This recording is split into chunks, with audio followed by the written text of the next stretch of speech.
She thought she was walking into her future. Instead, Clara Whitmore walked straight into the worst night of her life. Behind a closed door at the governor's gala, her fiancé was confessing his love to her best friend. The betrayal didn't just break her heart, it shattered everything she thought she knew about her place in this world. But Clara wasn't the kind of woman who stayed broken. Before the night ended, she would make a choice that would turn humiliation into power and catch the attention of the most dangerous man in the territory. If you want to see how far this story reaches, drop a comment with your city below, hit that like button, and stay until the end. Trust me, you won't see this coming. The chandeliers were too bright. Clara noticed that first, how the light bounced off every crystal surface in the governor's ballroom, turning the whole space into something that felt more like an interrogation than a celebration. She stood near the entrance in a gown that cost more than most families made in a year, emerald silk that her mother had insisted matched her eyes, and tried to remember how to breathe normally. "You look stunning," someone said in passing. One of the governor's aides, she thought, though they all blurred together after a while. She smiled, nodded, said thank you in the tone she'd been practicing since she was old enough to attend these things. But inside, something felt wrong. It wasn't the dress, though the corset was laced tight enough to make her ribs ache. It wasn't the crowd, though every important person in 3 territories seemed to have crammed themselves into this room tonight. It was something else, something she couldn't name yet, but could feel settling into her bones like winter cold. Across the room, Nathaniel Cross stood surrounded by railroad investors and territorial legislators, his posture perfect, his smile calibrated for maximum effect. He looked every inch the man she was supposed to marry in 6 weeks. Polished, powerful, ambitious in a way that people in this world respected. He hadn't looked at her once since she'd arrived. "Clara, darling." Her mother appeared at her elbow, champagne in hand, her own smile just as practiced. "You should circulate." The governor's wife was asking about the wedding plans. "Of course," Clara said automatically. Her mother squeezed her arm, affection or warning, it was hard to tell anymore, and drifted away toward a cluster of older women dripping in jewelry that could fund a small army. Clara stayed where she was. She'd known Nathaniel for 3 years, been engaged to him for 8 months. In all that time, he'd never once failed to acknowledge her arrival at an event like this. It was part of the performance, the careful choreography of frontier politics where marriage was just another form of alliance and love had nothing to do with it. So why tonight? "You look like you're planning an escape." The voice came from behind her, low, amused, unmistakably female. Clara turned to find Lila Mercer holding 2 glasses of champagne, one extended toward her. Lila looked radiant in silver, her dark hair swept up in a style that somehow looked effortless, even though Clara knew it had taken her maid 2 hours to achieve. "Just thinking," Clara said, accepting the glass. "Dangerous habit." Lila clinked her glass against Clara's. "Especially at these things. You start thinking too hard, you realize how ridiculous it all is." That pulled a genuine smile from Clara. Lila had that effect, cutting through the pretense with the kind of honesty that should have gotten her shunned from polite society, but somehow only made people like her more. They'd been friends since childhood, back when Clara's father was still alive, and the Whitmore name meant something beyond fading prestige and mounting debts.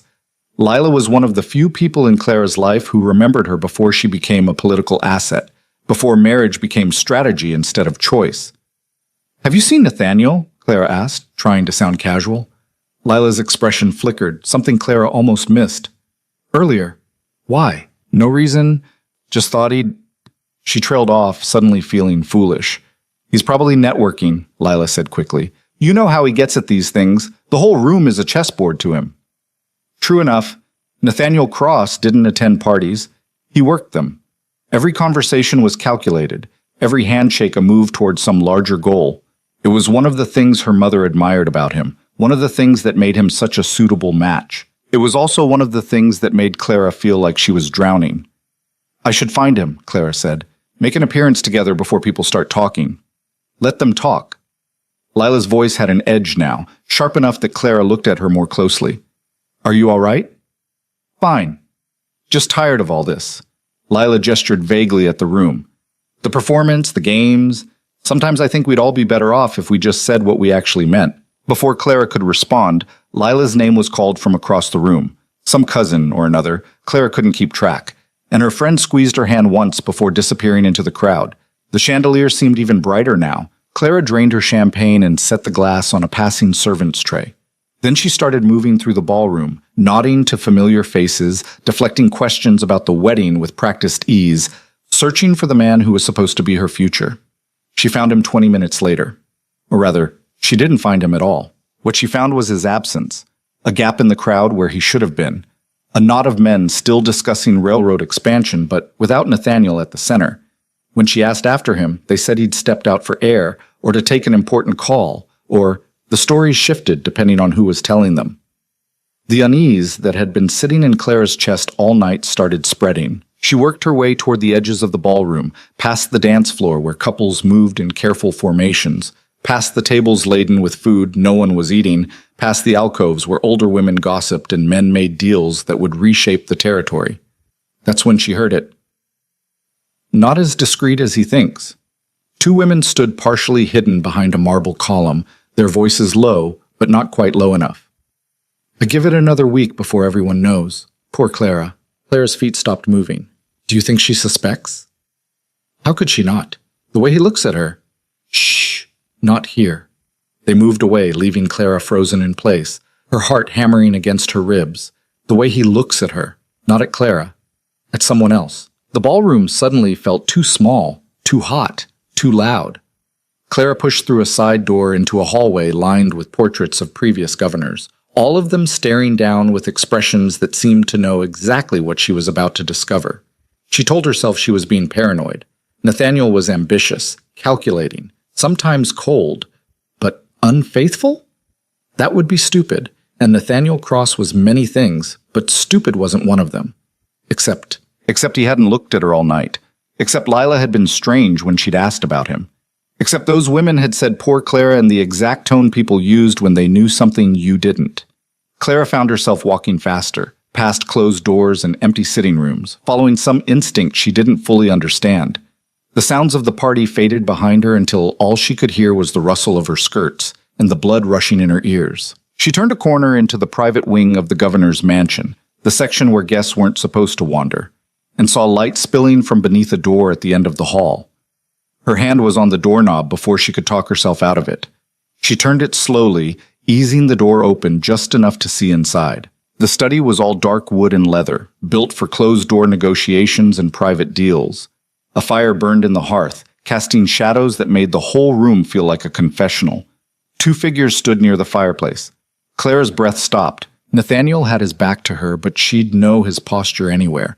The set of his shoulders, the way he held himself like he owned whatever space he occupied. He was talking, his voice lower than she'd ever heard it, intimate in a way that made something crack open in her chest.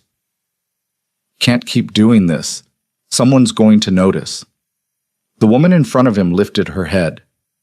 Silver dress, dark hair, features Clara would know in her sleep. Lila. Let them notice, Lila said, and her voice broke on the words. I'm tired of pretending. I'm tired of watching you with her when what?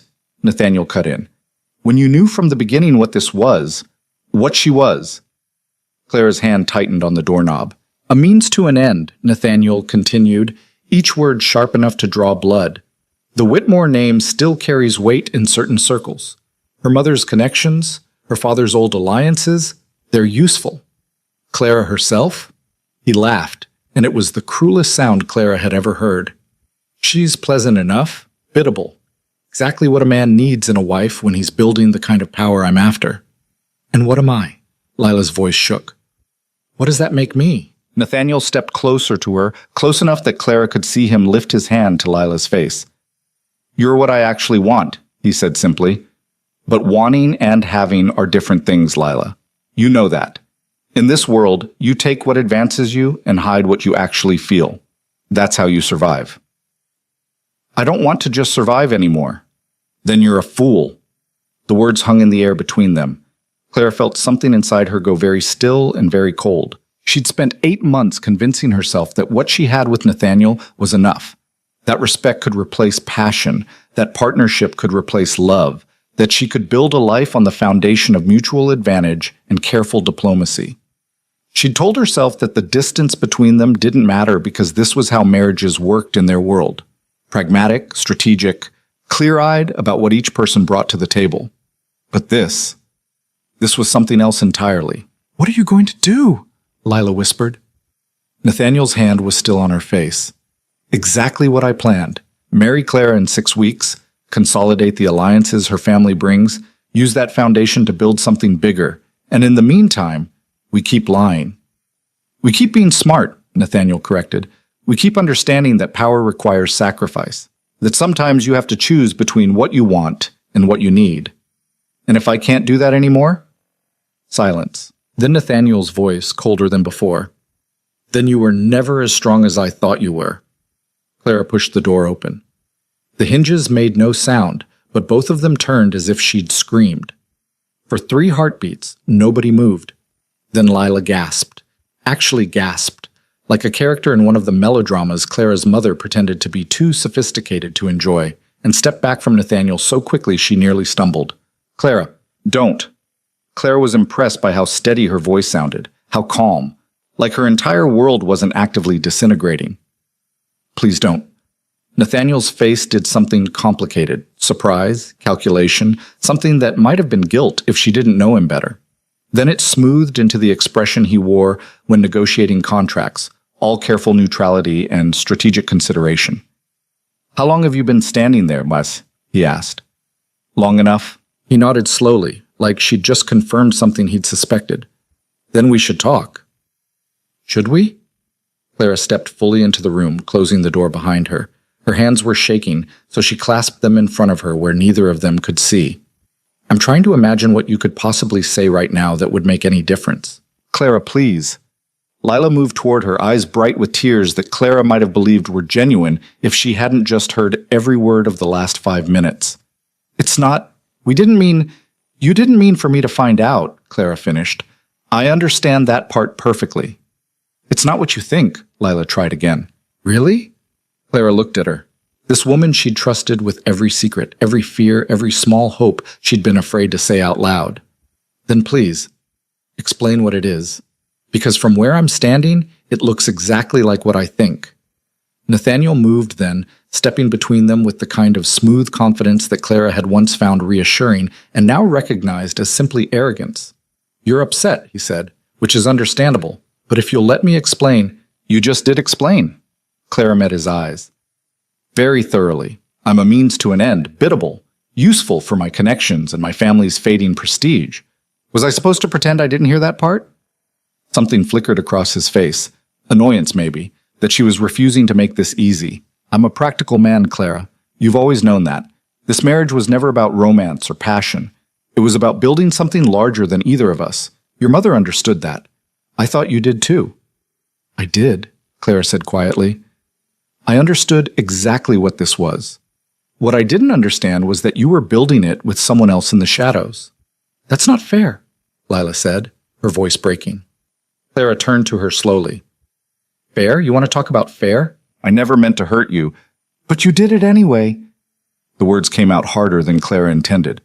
How long? Lila's face crumpled. Clara! How long? 6 months, Nathaniel said, because apparently he was done pretending. Give or take. Does it matter? 6 months. Clara did the math automatically. 6 months ago, she'd introduced them at her mother's garden party. Lila had just returned from visiting cousins in the capital. Nathaniel had been charming, attentive, everything a good fiancé should be. He'd asked Lila about her travels, laughed at her stories, suggested they all have dinner together the following week. Clara had been so pleased that the 2 most important people in her life were getting along. You must think I'm the biggest fool alive, she said. No. Nathaniel had the audacity to sound sincere. I think you're exactly what I've always thought you were. Intelligent, composed, from a good family, perfect for what I need. Just not what you want. He didn't deny it. The fire crackled in the silence. Outside, the party continued, music and laughter and people celebrating things that suddenly seemed completely meaningless. So what happens now? Clara asked. You've been caught. I know everything. What's your next move? Nathaniel studied her, and she could practically see him calculating angles, weighing options, trying to figure out how to spin this in his favor. We can work through this, he said finally. We're both adults. Both understand how the world works. This doesn't have to change anything. Clara laughed, actually laughed, and watched him flinch. You think I'm going to marry you anyway, after this? I think you're smart enough to know what happens if you don't. His voice hardened. Your mother has been living on credit and old favors for 3 years. Your family name is all you have left, and even that's fading fast. You need this marriage as much as I do. Maybe more. There it was. The calculation she'd been waiting for. The knife dressed up as logic. So we go through with the wedding, Nathaniel continued. We build the life we planned. What I do in private doesn't affect that. And what I do? Clara heard herself ask.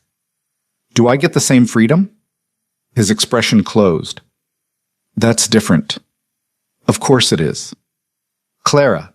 Lila started, but Clara held up a hand. No, I don't want to hear anything else from you. Not tonight. Maybe not ever. I never meant...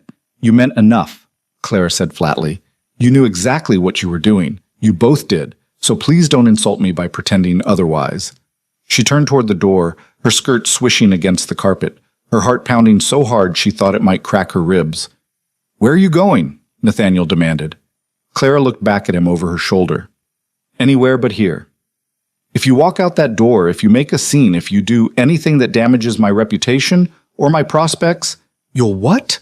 Clara's voice was soft, dangerous in a way she'd never allowed it to be before. Ruin me? I think you've already done that. She opened the door. Clara, wait.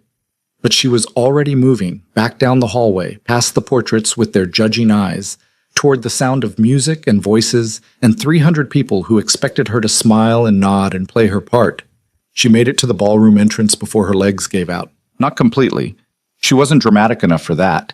And years of training had taught her how to stay upright even when everything inside her was collapsing. But she had to stop, had to press one hand against the doorframe and focus on breathing. In, out, like it was something she had to remember how to do. Through the doorway, she could see couples dancing, women laughing, men making deals. The governor was holding court near the orchestra. Her mother was deep in conversation with a railroad magnate's wife. Everything looked exactly the same as it had an hour ago. But Clara wasn't the same. She'd walked into this party engaged, certain of her future, convinced she understood the terms of her life. Now she was, what? Betrayed? Humiliated? Disposable? A means to an end. The worst part was that Nathaniel was right. Her mother had been counting on this marriage to restore their family's position. Clara's younger sister needed a proper debut, a good match of her own. They needed the money, the connections, the stability that came from aligning themselves with someone like Nathaniel Cross. If Clara walked away now, if she broke the engagement, if she let pride override practicality, they'd all suffer for it. That's what Nathaniel was counting on. That's why he'd been so calm when she'd discovered them. He knew she was trapped. Clara felt something hot and bitter rise in her throat. Then a voice behind her said, "You should probably breathe." She spun around. The man standing 3 feet away was tall enough that she had to tilt her head back to meet his eyes. He wore black from head to toe, expensive but understated, nothing like the peacock displays most men preferred at these events. His hair was dark, his jaw sharp, his expression unreadable. She knew him immediately. Everyone did. Caleb Thornridge, Duke of the Northern Territories, owner of more land than most people could cross in a week, known for being ruthless in business, dangerous in conflict, and utterly uninterested in the social games that consumed everyone else.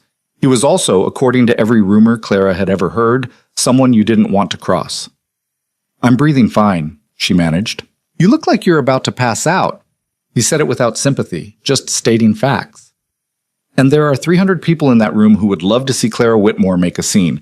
So if you're planning to fall over, you might want to find somewhere more private. I'm not going to..." She stopped, took a breath, started again. "I'm fine." "Sure you are." Something about his tone, dry, skeptical, completely unimpressed, made the tightness in her chest ease slightly. "What do you want?" she asked. "Nothing. I was leaving when I saw you having a crisis in the doorway.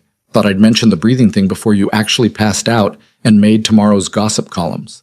He moved to walk past her. Clara's mouth opened before her brain caught up. "Do you know?" He stopped, turned back, raised one eyebrow in question. "About..."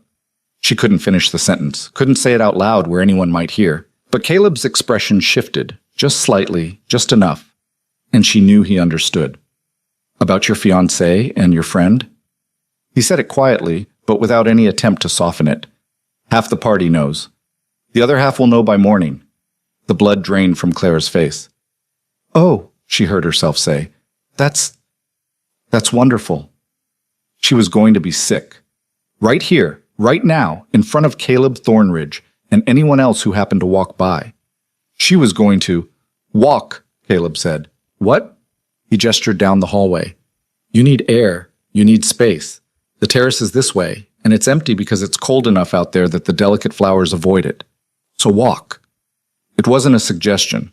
Clara found herself moving, following him past closed doors and empty rooms, her mind still spinning, her breath still too shallow. They emerged onto a stone terrace that overlooked the mansion's gardens. The night air hit her like a slap, cold and sharp, and exactly what she needed. Clara gripped the stone railing and gulped it down, feeling her vision clear, her lungs expand. Behind her, Caleb said nothing. She should thank him, should say something polite and appropriate, and then return to the party before anyone noticed she'd disappeared. Instead, she heard herself ask, "How long have you known? That Cross was an unfaithful idiot?" "About 2 months." He moved to stand beside her, looking out at the gardens rather than at her. "I don't pay much attention to gossip, but some things are too obvious to ignore. And you didn't think to mention it? To you?" He glanced at her finally. "We've never spoken before tonight, and in my experience, people don't appreciate being told things they're not ready to know." "I was ready," Clara said. "Were you?" She wanted to argue, but the truth was she'd suspected something was wrong for weeks, maybe longer. She just hadn't wanted to look at it too closely, hadn't wanted to risk what she'd discover. "This is going to destroy me," she said quietly. "Probably," Caleb agreed. Clara laughed, a sharp, bitter sound. "You're not very comforting. You want comfort? Find a church. You want honesty? I'm right here." She looked at him properly for the first time. In the moonlight, his features were all hard angles and shadows, his expression still unreadable. He looked like someone carved from the same stone as the terrace, unmovable and utterly unconcerned with what anyone thought of him. "Why are you helping me?" she asked. "Am I helping you?" "You got me out of there before I collapsed in public. That's something." He shrugged. "I don't like watching people drown when they could learn to swim instead." "Swimming implies there's somewhere to go." "I'm trapped." "Are you?" "My family needs this marriage. My mother's already spent money she doesn't have planning the wedding. If I break the engagement, you'll face consequences," Caleb finished. "Yes, but you'll face worse ones if you marry a man who's already made it clear exactly how little he values you." Clara's fingers tightened on the railing. "You heard us. In the study. I was walking past. The door was open." He said it without apology. Cross was doing that thing men like him do, explaining why his betrayal was actually reasonable if you looked at it from the right angle. "He wasn't wrong," Clara said softly. "About the marriage being strategic. About me bringing connections he needs. About you being a means to an end?" Caleb's voice hardened. He was wrong about that. Clara turned to look at him, surprised. He met her gaze dead on. "You want to know what I see when I look at you? I'm not sure Someone smart enough to figure out she was being betrayed before she had proof. Someone strong enough to confront it instead of hiding. Someone who's standing here right now choosing to face reality instead of running back to the party and pretending everything's fine." He paused. "That's not someone who's just a means to an end. That's someone who could be dangerous if she decided to be." The words hit Clara like a physical force. "I don't feel very dangerous right now," she admitted. "No. Right now you feel humiliated and powerless, and like your entire future just crumbled." He said it matter-of-factly. "Tomorrow you'll feel angry. The day after that you'll start planning, and eventually, if you're half as smart as I think you are, you'll realize that Nathaniel Cross just made the biggest mistake of his life." "How?" Clara demanded. "He's right about everything. I need this marriage. My family needs it. Walking away means you stop letting other people define your value." Caleb's voice was quiet, but absolute. "It means you take control of your own story instead of playing a part in someone else's. That's easy for you to say. She gestured vaguely at him. "You, Duke of wherever, rich enough that you could lose half your fortune and still be wealthier than everyone in that ballroom combined. You don't have to calculate every decision based on who it might offend or what connections you might lose." "True," he agreed. "But I also didn't get here by accident. You think I inherited all this? Half of it, maybe." The rest I built by refusing to be what people expected, by being willing to make enemies if that's what it took to move forward. I can't afford enemies. You already have them. He nodded toward the ballroom. Cross will make sure of that. The moment you walked away from that study, you became a problem he needs to solve. And men like him solve problems by destroying them. Clara's blood went cold. He wouldn't. He will. He'll spin this whole thing to make himself the victim and you the hysterical woman who couldn't handle a little reality. By tomorrow, half the territory will believe you were the one at fault. That you drove him to Lila. That you were frigid or demanding or whatever story he decides sounds best. That's how it works, Caleb said flatly. You know it is. He was right. She did know. She'd seen it happen to other women. The whispers, the side glances, the way a reputation could be shredded in days by the right rumors spread through the right channels. So what am I supposed to do?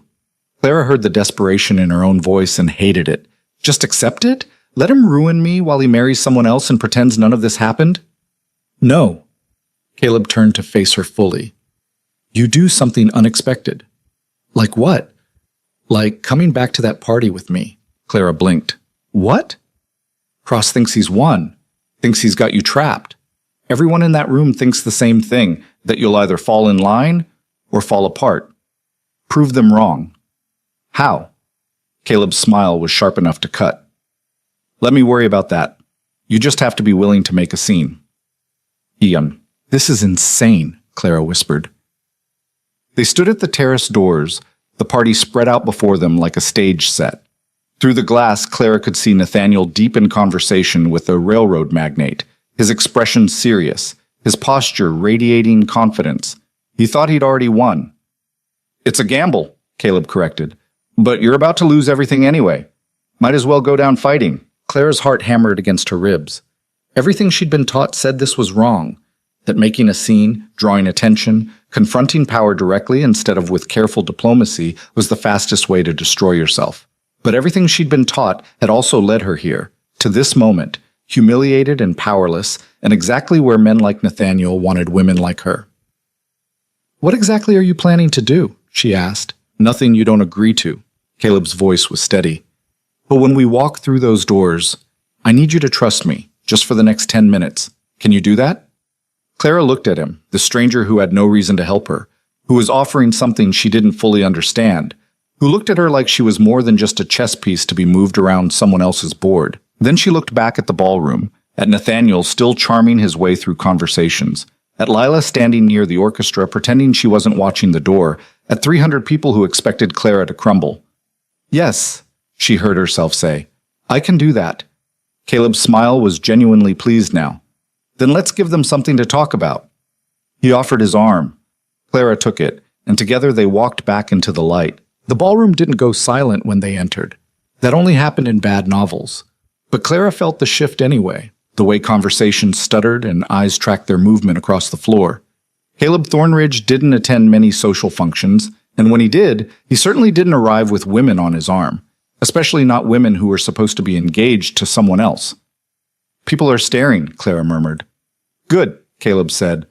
That's the point. He guided her through the crowd with the kind of confidence that came from never having to question whether he belonged somewhere. People moved out of their way without thinking about it, creating a path that led straight toward the center of the room, straight toward Nathaniel.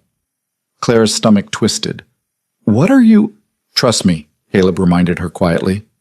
Remember? She didn't have time to respond before Nathaniel turned and saw them. His expression went through several rapid changes, confusion, recognition, something that might have been alarm, before settling into careful neutrality. Thornridge, he said, extending a hand. Didn't realize you were attending tonight. Last-minute decision. Caleb shook his hand briefly, then released it. I hope you don't mind that I borrowed your fiancée for a moment. She looked like she needed some air. The men around Nathaniel exchanged glances. One of them, a territorial judge whose name Clara couldn't remember, cleared his throat.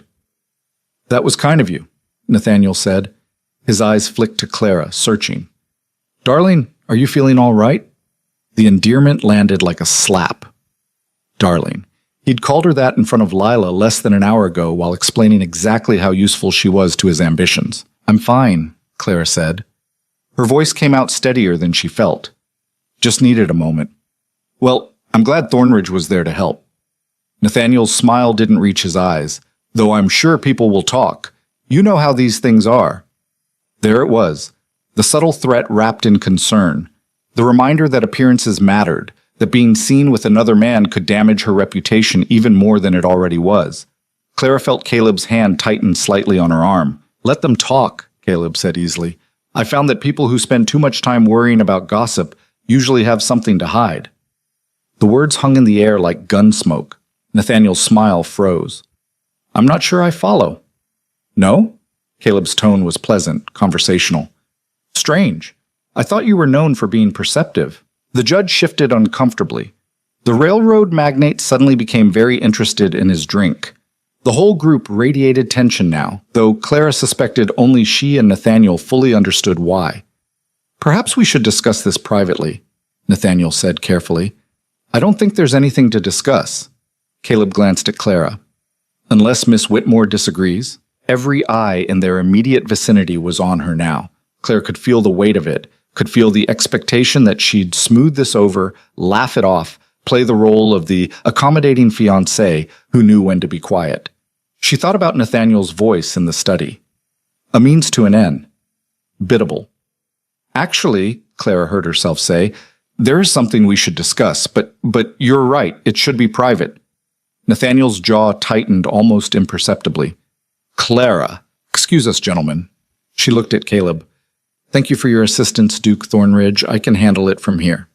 Something flickered in Caleb's eyes. Approval, maybe, or recognition. He inclined his head slightly and released her arm. Of course. Enjoy your evening. He walked away without looking back, leaving Clara alone with Nathaniel and an audience of men who were definitely going to repeat every word of this conversation. If you'll excuse us, Nathaniel said to the group, his charm back in place. I need to speak with my fiancé. He didn't wait for her agreement, just took her elbow and steered her toward one of the side alcoves. His grip was just tight enough to hurt. What the hell was that? He demanded once they were out of immediate earshot. What was what? Thornridge, walking in here with him like... He stopped himself, visibly gathering control. Do you have any idea what people are going to say? About me being escorted by a gentleman when I was feeling unwell? Clara kept her voice level. I imagine they'll say he was being polite. Don't play naive. It doesn't suit you. Nathaniel's eyes were hard now, all pretense of affection gone. We had an understanding, Clara. You don't make waves. You don't create problems. You certainly don't make a spectacle of yourself with men like Caleb Thornridge. Men like... What does that mean? It means he's dangerous. It means getting involved with him in any capacity is a mistake you'll regret. He lowered his voice. Whatever you think you're doing, whatever point you think you're making, stop, now, before you make this worse. Clara stared at him. At this man she'd agreed to marry, who'd spent 6 months sleeping with her best friend while planning their wedding. Who thought the problem here was that she'd accepted help from someone else, not that he'd betrayed her in the first place. Worse for who? She asked quietly. For both of us, for... He paused as someone walked past, then continued more carefully. What happened earlier was unfortunate. I understand you're upset, but we can work through this if you don't do anything rash. Rash, Claire repeated. Like confronting you about sleeping with Lila? Keep your voice down, he hissed. Why? Worried someone might hear the truth? I'm worried you're about to destroy your future because you can't see past your hurt feelings. He stepped closer, his expression intense. Think, Clara. Think about what happens if you break this engagement. Your family's debts don't disappear. Your mother's expectations don't change. Your sister still needs a proper introduction to society, and who's going to provide that if the Whitmore name is attached to scandal? Each word hit exactly where he intended. Clara felt them land like punches, precise, calculated, designed to remind her of everything she stood to lose. So I should just accept it, she said. Accept that you'll marry me while keeping Lila on the side. Accept being humiliated as long as it's done quietly. I'm asking you to be practical. Nathaniel's voice softened, became almost gentle. This is how the world works, Clara. You know that. Marriage is about alliance, not romance. What I feel for Lila, what she feels for me, it doesn't change what you and I can build together. And if I can't live with that? His expression hardened. Then you're not as intelligent as I thought you were. Before Clara could respond, a familiar voice cut through the conversation. There you are. They both turned to find Lila standing a few feet away, her face pale, her hands twisting together in front of her. She looked like she'd been crying, though she'd clearly tried to fix her makeup. "Lila," Nathaniel said warningly, "this isn't the time." "I know, but She looked at Clara, and whatever she saw there made her voice crack. "I need to talk to you, please, just for a minute." "We're in the middle of something," Nathaniel said. "I wasn't asking you." Lila's voice gained a little strength. "Clara, please, let me explain." Clara should have walked away, should have refused to give Lila the satisfaction of an explanation, the opportunity to make excuses that wouldn't change anything. But there was something in her friend's expression, former friend's expression, that made her hesitate. "Fine," she said. "1 minute." Nathaniel opened his mouth to protest, but Clara was already moving toward the terrace doors. She needed air again, needed space away from all these watching eyes and careful smiles. Lila followed her outside. The cold hit Clara's bare arms immediately, raising goosebumps, but she ignored it. She walked to the far end of the terrace, putting as much distance as possible between them and the ballroom windows. "Well," she said without turning around, "explain." "I don't know where to start. How about with the truth?" Clara turned to face her. "When did it start? And don't lie to me, I'll know." Lila wrapped her arms around herself. "The garden party, your mother's garden party 6 months ago, when I introduced you." "Yes?" Clara laughed bitterly. "Of course, I handed you to him gift-wrapped. It wasn't like that. We didn't plan it." Lila's words came faster now, tumbling over each other. "He was charming and attentive, and he made me feel, I don't know, seen, special, like I was more than just another society girl looking for a good match. While he was engaged to me. I know how that sounds. But Clara, you have to understand, you never seemed that interested in him anyway. You talked about the marriage like it was a business arrangement. You thought what? That it didn't count?" Clara's voice rose despite herself. "That because I wasn't performing grand romantic gestures, my engagement was somehow less real? That betraying me was acceptable because I wasn't swooning over him? No. Yes. I don't know." Lila's face crumpled. "I just know that when I was with him, everything else disappeared. All the pressure, all the expectations, all the careful games we have to play, none of it mattered. It was just us." "How lovely for you both." "Clara, do you love him?" The question came out harder than Clara intended. "Is that what this is? True love that justifies lying to me for 6 months?" Lila's silence was answer enough. "You do," Clara said flatly. "You actually love him." "I didn't mean to. I tried not to. But yes." Lila's voice dropped to barely a whisper. "Yes, I love him." Something in Clara's chest twisted, because that made it worse somehow, made the betrayal sharper, more complete. If it had just been physical attraction, just convenience or boredom or opportunity, that would have been easier to understand. But love. Love meant Lila had chosen Nathaniel over their friendship knowingly, deliberately, despite understanding exactly what it would do to Clara. "And he loves you," Clara said. "He says he does, but—" Lila stopped. "But he's still planning to marry me. He says it's complicated, that the marriage is about more than just feelings, that he needs my family's connections." "Yes, I heard that part." Clara's voice was ice now. "He was very clear about my value, or lack thereof. He didn't mean it like that. Lila, I was there. I heard every word. He meant exactly what he said." They stood in silence for a moment, the only sound the distant music from the ballroom and the wind moving through the gardens below. "I'm sorry," Lila said finally. "I know that's not enough. I know I've ruined everything. But I am sorry, Clara. I never wanted to hurt you, but you did it anyway." Clara kept her voice steady through sheer force of will. "You chose him over me. Every day for 6 months, you woke up and chose to keep lying to me, to smile at me and listen to me talk about wedding plans and pretend you weren't sleeping with my fiancé." "I know. Do you?" Clara stepped closer. "Because from where I'm standing, you still don't seem to understand what you've done. You're standing here talking about love like that makes it acceptable, like your feelings justify destroying mine. That's not— I never thought— No, you didn't think. Or you did, and you decided your happiness was more important than my dignity."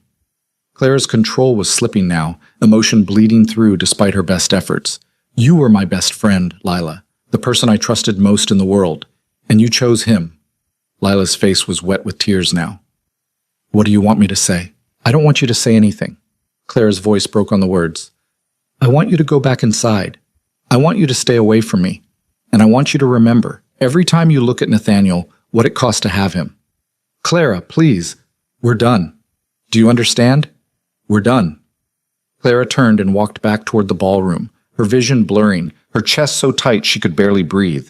Behind her, she heard Lila sob, a raw, broken sound, but she didn't stop. She couldn't stop. If she stopped, if she let herself feel everything that was building up inside her, she'd shatter. And she'd already given them enough. She made it 3 steps into the ballroom before she realized she had no idea where she was going. The party continued around her, music, laughter, the clink of crystal, and Clara stood frozen in the middle of it all, feeling like she was drowning in air. Miss Whitmore. She turned to find Caleb standing near one of the marble columns, a glass of whiskey in his hand, watching her with those unreadable eyes. You look like you need this more than I do, he said, offering her the glass. Clara took it without thinking and downed half the contents in one burning swallow. It hit her stomach like fire, making her cough, but it also cleared her head slightly. Better? Caleb asked. Not remotely. She handed the glass back. But thank you. What did she say? Clara laughed, sharp and humorless. That she loves him, that she didn't mean to hurt me. The usual excuses people make when they've done something unforgivable and want absolution anyway. Did you give it to her? No. Good. He finished the whiskey. Forgiveness is overrated when someone hasn't earned it. Is that advice or observation? Both. Clara looked at him properly. In the ballroom light, Caleb Thornridge was even more imposing than he'd been on the terrace, all sharp edges and controlled power, the kind of man who made other men nervous without saying a word. Why are you helping me? She asked again. And don't say it's because you don't like watching people drown. There's more to it than that. His mouth curved slightly. You're right, there is. So I don't like Nathaniel Cross. Never have. He's the kind of man who thinks being clever makes him powerful, who mistakes manipulation for strategy. Caleb's voice was matter of fact. Watching him lose something he thought he had locked down, that has a certain appeal. So I'm what? A weapon you're using against him? Only if you choose to be. He met her eyes. I'm offering an opportunity, Clara. What you do with it is your decision. Before she could respond, the orchestra shifted into a waltz. Around them, couples began moving toward the dance floor. Caleb set his empty glass on a passing servant's tray and extended his hand. Dance with me. It wasn't a question. Clara stared at his hand, her mind racing. If she danced with him, really danced, not just a polite turn around the floor, it would be a statement, a declaration. Everyone would see it, everyone would talk about it, and there would be no going back. But going back to what? To an engagement that was built on lies? To a friendship that was already destroyed? To a future where she smiled and nodded and pretended she didn't know her fiancé was in love with someone else? She thought about Nathaniel's face in the study, Lila's tears on the terrace, the years of careful control and calculated politeness that had led her exactly nowhere except to this moment, humiliated and powerless. Clara placed her hand in Caleb's. One dance, she said. That's all I'm asking. He led her onto the floor, and the crowd parted around them like water. Clara felt every eye tracking their movement, felt the weight of speculation and scandal building with each step. Then Caleb's hand settled at her waist, and the music began, and everything else faded. He was an excellent dancer, better than Nathaniel, better than any of the men Clara had danced with at events like this. He moved with absolute confidence, guiding her through the steps like they'd done this 1,000 times before. You're good at this, Clara said. I'm good at most things. There was no arrogance in his voice, just statement of fact. Comes with practice and not caring what people think. Must be nice? It has its advantages, he spun her smoothly. Though I imagine it's harder when you've been raised to care. Is that what you think I was raised to do? Care about appearances? Weren't you? Clara wanted to argue, but he was right. She'd been trained from childhood to smile at the right moments, to say the right things, to make herself useful and pleasant and exactly what was expected. And where had it gotten her? What happened on the terrace? Caleb asked. With your friend? Former friend. And she apologized, sort of. Mostly she explained how she fell in love with Nathaniel and couldn't help herself. Romantic. Isn't it?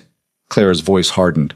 Star-crossed lovers, united by true feeling, too consumed by passion to care who they hurt. You don't believe in that? I believe people make choices, and they chose to lie to me. Fair enough. He guided her through another turn.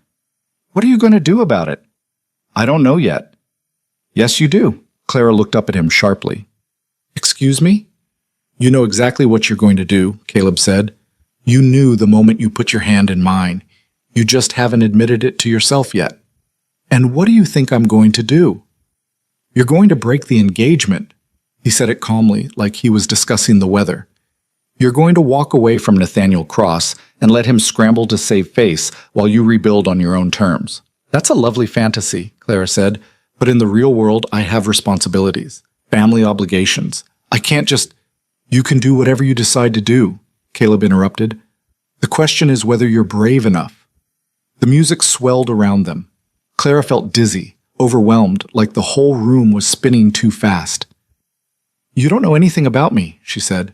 I know you're stronger than you think. I know you're tired of pretending. And I know you're about 30 seconds away from making a decision that's going to change everything.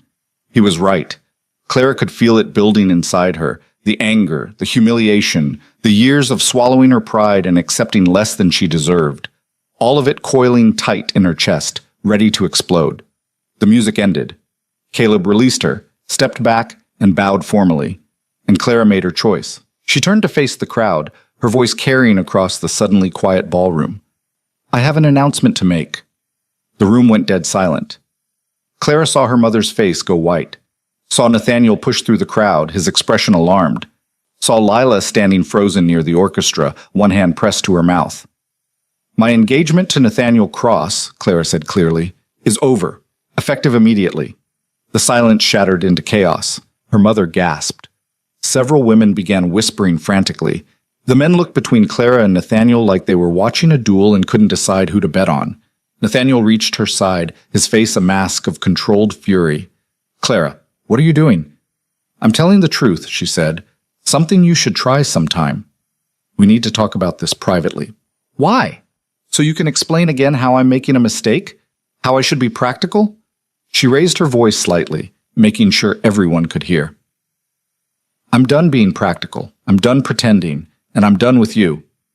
She pulled the engagement ring off her finger, a family heirloom he'd given her with appropriate ceremony, and held it out. Take it. Give it to Lila. I'm sure she'll appreciate it more than I ever did. Nathaniel didn't move. His face had gone dangerously blank, all emotion locked down behind iron control. You're going to regret this, he said quietly. When the reality hits, when your family loses everything because of your pride, you'll regret it. Maybe, Clara said, but at least I'll regret my own choices instead of living with yours. She placed the ring in his hand and stepped back. The crowd was a wall of staring faces now, hungry for scandal, thrilled by the spectacle. Clara felt exposed, vulnerable, like she'd just stripped naked in front of them all. But she also felt free. Caleb appeared at her side again, his presence solid and steadying. Ready to leave? He asked. Clara looked at him.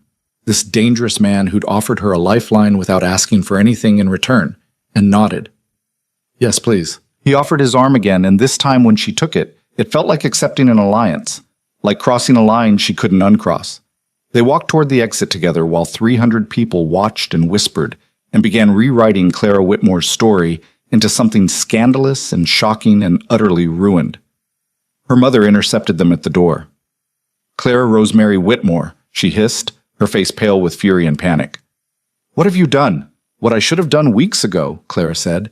Do you have any idea the consequences will be destroyed? Then we'll rebuild. Clara was surprised by how calm she sounded.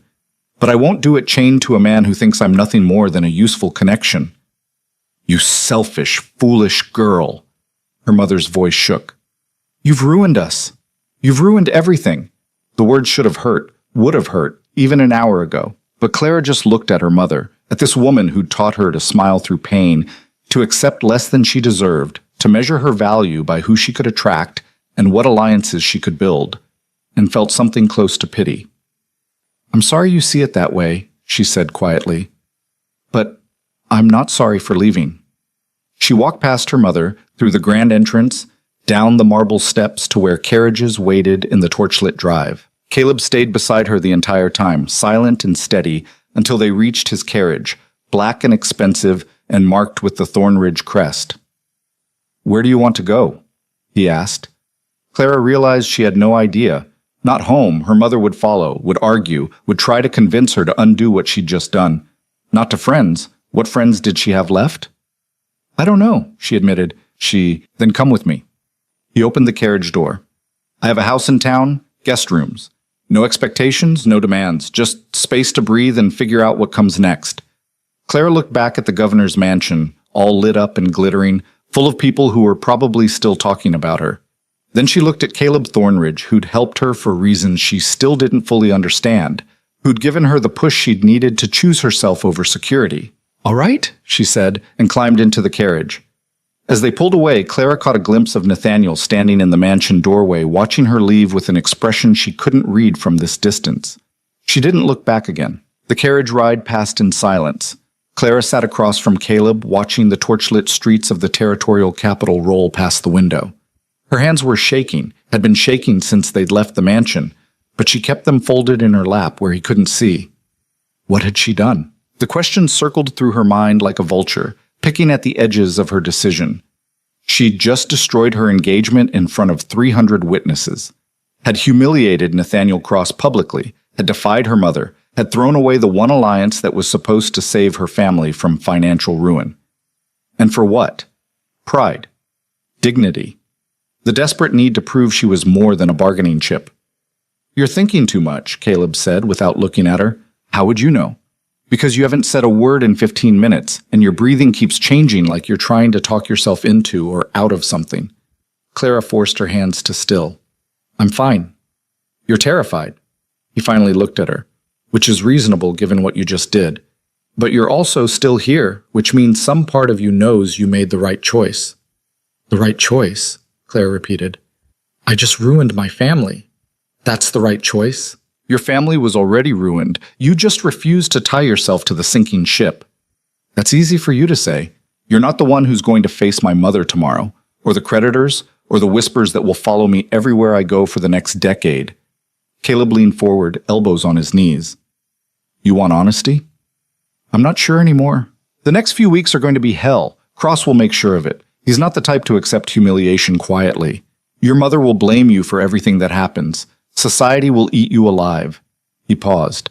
"But you'll survive it. And when you come out the other side, you'll be someone who chose her own path instead of the one that was safest. And if I don't survive it, then you were never as strong as I thought you were." He sat back. "But I don't think that's the case." The carriage turned onto a tree-lined street where the houses grew larger, more imposing. Gas lamps cast pools of yellow light across manicured lawns and iron gates. "This is where you live?" Clara asked. "One of the places." The carriage slowed, then stopped in front of a stone mansion that made the governor's residence look modest. "I prefer my northern estate, but this serves when business requires me in the capital." A footman opened the carriage door. Caleb stepped out first, then offered Clara his hand. The night air was cold enough to make her breath fog. Clara pulled her shawl tighter and followed him up the wide steps to the entrance, where another servant stood waiting. "Miss Whitmore will be staying in the east wing," Caleb said. "See that a fire is lit and anything she needs is provided." "Of course, sir." Inside, the house was all dark wood and expensive carpets, the kind of understated wealth that didn't need to announce itself. A grand staircase curved up to the second floor. Oil paintings lined the walls, landscapes mostly, harsh and beautiful. "You should rest," Caleb said. "Tomorrow's going to be difficult." "What happens tomorrow?" "Cross will retaliate. Your mother will demand answers, and you'll have to decide what your next move is." He started up the stairs. "But that's tomorrow's problem. Tonight you survived. That's enough." Clara watched him climb the stairs, this stranger who'd turned her entire life upside down in a single evening. "Caleb," he stopped, looked back. "Why did you really help me tonight?" For a long moment he didn't answer. Then, "Because watching someone drown when they could learn to swim isn't just wasteful, it's offensive." He disappeared down the upstairs hallway before she could respond. The servant, an older woman with kind eyes, led Clara to a bedroom that was twice the size of her room at home. A fire already crackled in the hearth. The bed was enormous, piled with blankets that looked soft enough to drown in. "Will you need help undressing, miss?" Clara looked down at her emerald gown, at the complicated lacing and buttons that had taken her maid an hour to fasten. "Yes, please." The woman worked in efficient silence, unlacing the corset that had been digging into Clara's ribs all night. When she finally stepped out of the dress, Clara could breathe properly for the first time in hours. "There's a nightgown in the wardrobe," the woman said, "and if you need anything during the night, just ring the bell." She left Clara alone with her thoughts and the crackling fire. Clara pulled on the nightgown, soft white cotton that smelled like lavender, and sat on the edge of the bed. Her reflection stared back at her from the mirror across the room. She looked pale, exhausted, like someone who'd just survived a battle, which she supposed she had. She thought about crawling under those blankets and sleeping until tomorrow became next week, but her mind was racing too fast, replaying every moment of the evening, Nathaniel's voice in the study, Lila's tears on the terrace, the shocked silence when she'd broken the engagement, the way Caleb had looked at her when she'd made her choice. Clara stood and walked to the window. Below, the street was empty except for a single carriage making its way toward the commercial district. Beyond that, the territorial capital spread out in pools of light and shadow, full of people who would wake up tomorrow to the scandal of Clara Whitmore's very public downfall. A knock at the door made her jump. "Come in." Caleb entered carrying a tray with a bottle and 2 glasses. He'd removed his jacket and tie, rolled up his shirt sleeves. It was the most informal she'd seen him. "Thought you might need this more than sleep," he said, setting the tray on the small table near the fireplace. "What is it?" "Whiskey. Good whiskey." He poured 2 glasses. "Helps with the part where your brain won't stop replaying everything." Clara accepted the glass and sat in one of the chairs by the fire. The whiskey burned going down but settled warm in her stomach. "Does it get easier?" she asked. "Making choices that everyone tells you are wrong?" "No." Caleb sat across from her. "But you get better at living with the consequences." "That's not particularly comforting." "Comfort's overrated." He swirled his glass. "You want the truth, or you want me to tell you everything's going to be fine?" "The truth. Tomorrow's going to be worse than you're imagining. Cross won't just let this go. He can't afford to. His entire reputation is built on being in control, on making calculated moves that always pay off. You just proved he miscalculated badly, and he's going to make sure you pay for that." Clara's grip tightened on her glass. "How? He'll spread rumors, say you were unstable, hysterical, that you imagined the affair or blew a harmless friendship out of proportion. He'll paint himself as the victim, the devoted fiancé betrayed by an irrational woman." Caleb's voice was matter-of-fact. "By next week, half the territory will believe him. And the other half? Will know the truth, but pretend they don't, because Cross has more power than you do." Clara drained her glass. "So I lose everything, and he walks away clean. That's what you're telling me." "That's what would happen if you were alone." Caleb refilled her glass. "But you're not alone. Not anymore." "What does that mean?" "It means I'm making you an offer, a real one, not just charity or temporary shelter." Clara's heart started beating faster. "What kind of offer?" Caleb set down his glass and looked at her directly. "Let me court you." The words hung in the air between them. "Court me," Clara repeated slowly. "You're not serious." "I'm always serious about business, and make no mistake, this would be business, at least at first. Strategic, calculated, designed to accomplish specific goals. Which are, for you, protection, resources, a way to rebuild your reputation on your own terms instead of letting Cross destroy it." He leaned forward. "For me, the satisfaction of watching Nathaniel Cross realize he lost something valuable because he was too arrogant to recognize what he had." Clara's mind was racing. "You want to use me to humiliate him. I want to give you the tools to humiliate him yourself." Caleb's voice was sharp now. "There's a difference. You'd be the one making the choices, the one controlling the narrative. I'd just be providing the backing." "Why would you do that?" "Because I don't like men who treat women as disposable. Because Cross has been positioning himself as my rival for 3 years, and I'm tired of pretending I don't notice. Because—" He stopped, seemed to reconsider. "Because you impressed me tonight. Not many people would have had the courage to do what you did." Clara studied him, trying to read past the careful control. And what would you expect in return? Your company, your trust, eventually. And if this goes where I think it could go, he paused. An actual partnership, not the kind Cross was offering, where you're just a useful accessory, a real alliance between equals. You don't know me well enough to know if we're equals. I know enough. His eyes didn't leave hers. I know you're smarter than you've been allowed to be. I know you're done playing by rules designed to keep you small. And I know that if you agree to this, if you let me stand beside you while you rebuild, Cross won't know what hit him. It was insane. Clara had broken her engagement 3 hours ago, and this man was already proposing, what? A fake courtship? A real one? She couldn't tell which would be worse. People will talk, she said. They're already talking. They'll say I left Nathaniel for you, that I was unfaithful first. Let them. Caleb's voice was hard. We'll know the truth. That's what matters. Is it? Clara heard the bitterness in her own voice. Because, in my experience, the truth matters a lot less than what people choose to believe. Then we make them believe something better. He stood, walked to the window, looked out at the sleeping city. Tomorrow, I'll call on you, publicly. I'll make it clear that my interest is genuine, that I see value in you that Cross was too stupid to recognize.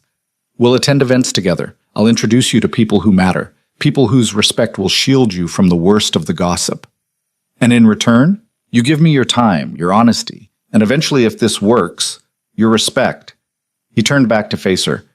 I'm not asking you to love me, Clara. I'm asking you to trust me long enough to see if this could become something real. Clara's head was spinning. From the whiskey or the offer, she couldn't tell. I need to think about it. Fair enough. Caleb moved toward the door. But don't think too long. Cross will move fast, and the best defense is a strong offense. He was almost to the door when Clara spoke again. What if I say no? What happens then? He paused, hand on the doorknob. Then I'll help you anyway. Find you somewhere safe to stay, connect you with people who can assist with your family's debts. But it won't be enough, not against what Cross is planning. His voice softened slightly. You broke his pride tonight, Clara. Men like him don't forgive that. He'll come after you with everything he has, and without backing, you won't survive it. So my choices are accept your offer or face destruction. Your choices are fight or surrender. Caleb opened the door. Everything else is just details. He left, closing the door quietly behind him. Clara sat alone by the fire, staring into the flames, while her mind raced through possibilities and consequences and the growing certainty that she'd traded one complicated situation for another, but at least this one was her choice. She must have fallen asleep eventually because she woke to bright sunlight streaming through the windows and a knock at the door. The same servant from last night entered with a tray of tea and toast. Mr. Thornridge asked me to inform you that breakfast is at 9, if you wish to join him, and this arrived for you an hour ago. She held out a letter. Clara's stomach sank when she recognized her mother's handwriting on the envelope. Thank you, she managed. Alone again, Clara stared at the letter like it might bite her. Then she tore it open. The words were sharp, each one precisely chosen to wound. Clara, I cannot begin to express my disappointment in your behavior last night. You have brought shame upon our family, destroyed our last chance at security, and proven yourself to be exactly as selfish and short-sighted as your father feared you would become. Nathaniel Cross came to see me this morning. He was gracious enough to explain the truth of the situation, that you have been unstable for weeks, that he suspected you were forming an inappropriate attachment to Duke Thornridge, that your accusations against him were fabricated to justify your own infidelity. Clara's hands started shaking. He has offered in his generous way to overlook your behavior if you will apologize publicly and recommit to the engagement. I have accepted on your behalf. You will return home immediately, and you will make this right. If you refuse, you are no longer welcome in my house. Your sister's future will be destroyed because of your selfishness, and I will make certain everyone knows that you are the one to blame. You have until tomorrow at noon to decide. Mother. Clara read it twice, then a third time, waiting to feel something other than the cold fury spreading through her chest. Her mother had believed Nathaniel, had taken his version of events without question, without even asking Clara for her side of the story. Of course she had. Clara set the letter down carefully, like it might explode. Then she got dressed in the clothes that had been laid out for her, simple but well made, borrowed from somewhere, and went downstairs. She found Caleb in a dining room that could have seated 20, but currently held only him and enough food for a small army. Good morning, he said without looking up from the newspaper he was reading. Coffee? Please. He poured her a cup. Clara added cream and sugar with shaking hands. Your mother wrote, she said. I assumed she would. What did she say? Clara handed him the letter. Caleb read it in silence, his expression never changing. Then he set it aside and took a sip of his coffee. Well, he said, that's unfortunate. Unfortunate, Clara laughed without humor. She believed him. Everything he told her, every lie, she believed all of it. Did you expect differently? I don't know, maybe. Clara's voice cracked. She's my mother. I thought that would count for something. It should have. Caleb's voice was gentle now. But people like your mother, they're survivors. They make whatever choice keeps them safest, even if that means sacrificing their children. That's a horrible thing to say. It's a true thing to say. He pushed the letter back toward her. So what are you going to do? Clara looked at the letter, at her mother's neat handwriting spelling out ultimatums and accusations. At the deadline, tomorrow at noon, designed to pressure her into compliance. Then she looked at Caleb, who was watching her with patient curiosity, like he was genuinely interested in what she'd choose. I'm going to burn it, Clara said. She picked up the letter, walked to the fireplace, and dropped it into the flames. They both watched it curl and blacken and disappear. And? Caleb prompted. Clara turned to face him. And I accept your offer. Court me. Make a spectacle of it. Show Nathaniel Cross exactly what he lost and make sure everyone in this territory knows I'm not the one who should be ashamed. Caleb's smile was sharp and satisfied. Good. Then we start today. Today? Cross won't wait. Neither should we. He stood. Get ready. We're going calling. 2 hours later, Clara found herself in Caleb's carriage again, this time heading back into the heart of the territorial capital.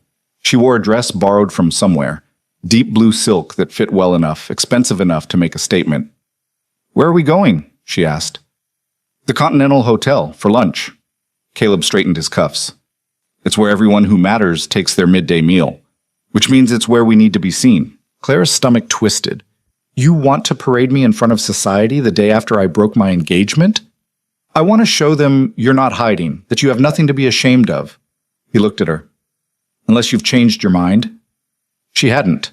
But walking into that dining room, facing all those staring eyes and whispered judgments. I'm terrified, Clara admitted. I know. Do it anyway. The Continental Hotel was exactly as intimidating as Clara remembered. Marble floors, crystal chandeliers, waiters in crisp uniforms moving between tables filled with territorial power brokers and their perfectly dressed wives. Every head turned when they entered. Clara felt the weight of those stares like physical pressure. Felt people recognizing her, remembering last night, beginning to whisper. Caleb's hand settled at the small of her back, steady, grounding. Breathe, he murmured, and smile like you own the place. Clara lifted her chin and smiled. The maitre d' hurried over, his expression professionally blank. Duke Thornridge. What a pleasure. Your usual table? Please. They were led to a corner table with a clear view of the entire dining room, which meant the entire dining room had a clear view of them. Caleb held Clara's chair, then sat across from her. A waiter appeared immediately with menus and water. Everyone's staring, Clara said quietly. Good. Let them look. Caleb opened his menu. What they're seeing is you sitting here, composed and beautiful, clearly under my protection. That's the message. And what about what Nathaniel told them? About me being unstable, inappropriate. Actions speak louder than rumors. He set down the menu. You're here. You're calm. You're dining with one of the most powerful men in the territory. That tells a different story than whatever lies Cross is spreading. A woman approached their table, older, dripping in jewelry, her smile predatory. Duke Thornridge, Miss Whitmore. What a surprise to see you both here. Mrs. Ashford. Caleb stood, shook her hand. How lovely to see you. I was just telling my husband about last night's excitement at the governor's gala. Her eyes fixed on Clara. Such a dramatic scene. Are you quite well, dear? There it was, the opening salvo dressed up as concern. Clara met her gaze steadily. Perfectly well, thank you, though I appreciate your concern. It's just that one hears such troubling things. Broken engagements, public accusations. What you heard, Caleb interrupted smoothly, was a young woman making a difficult but necessary choice.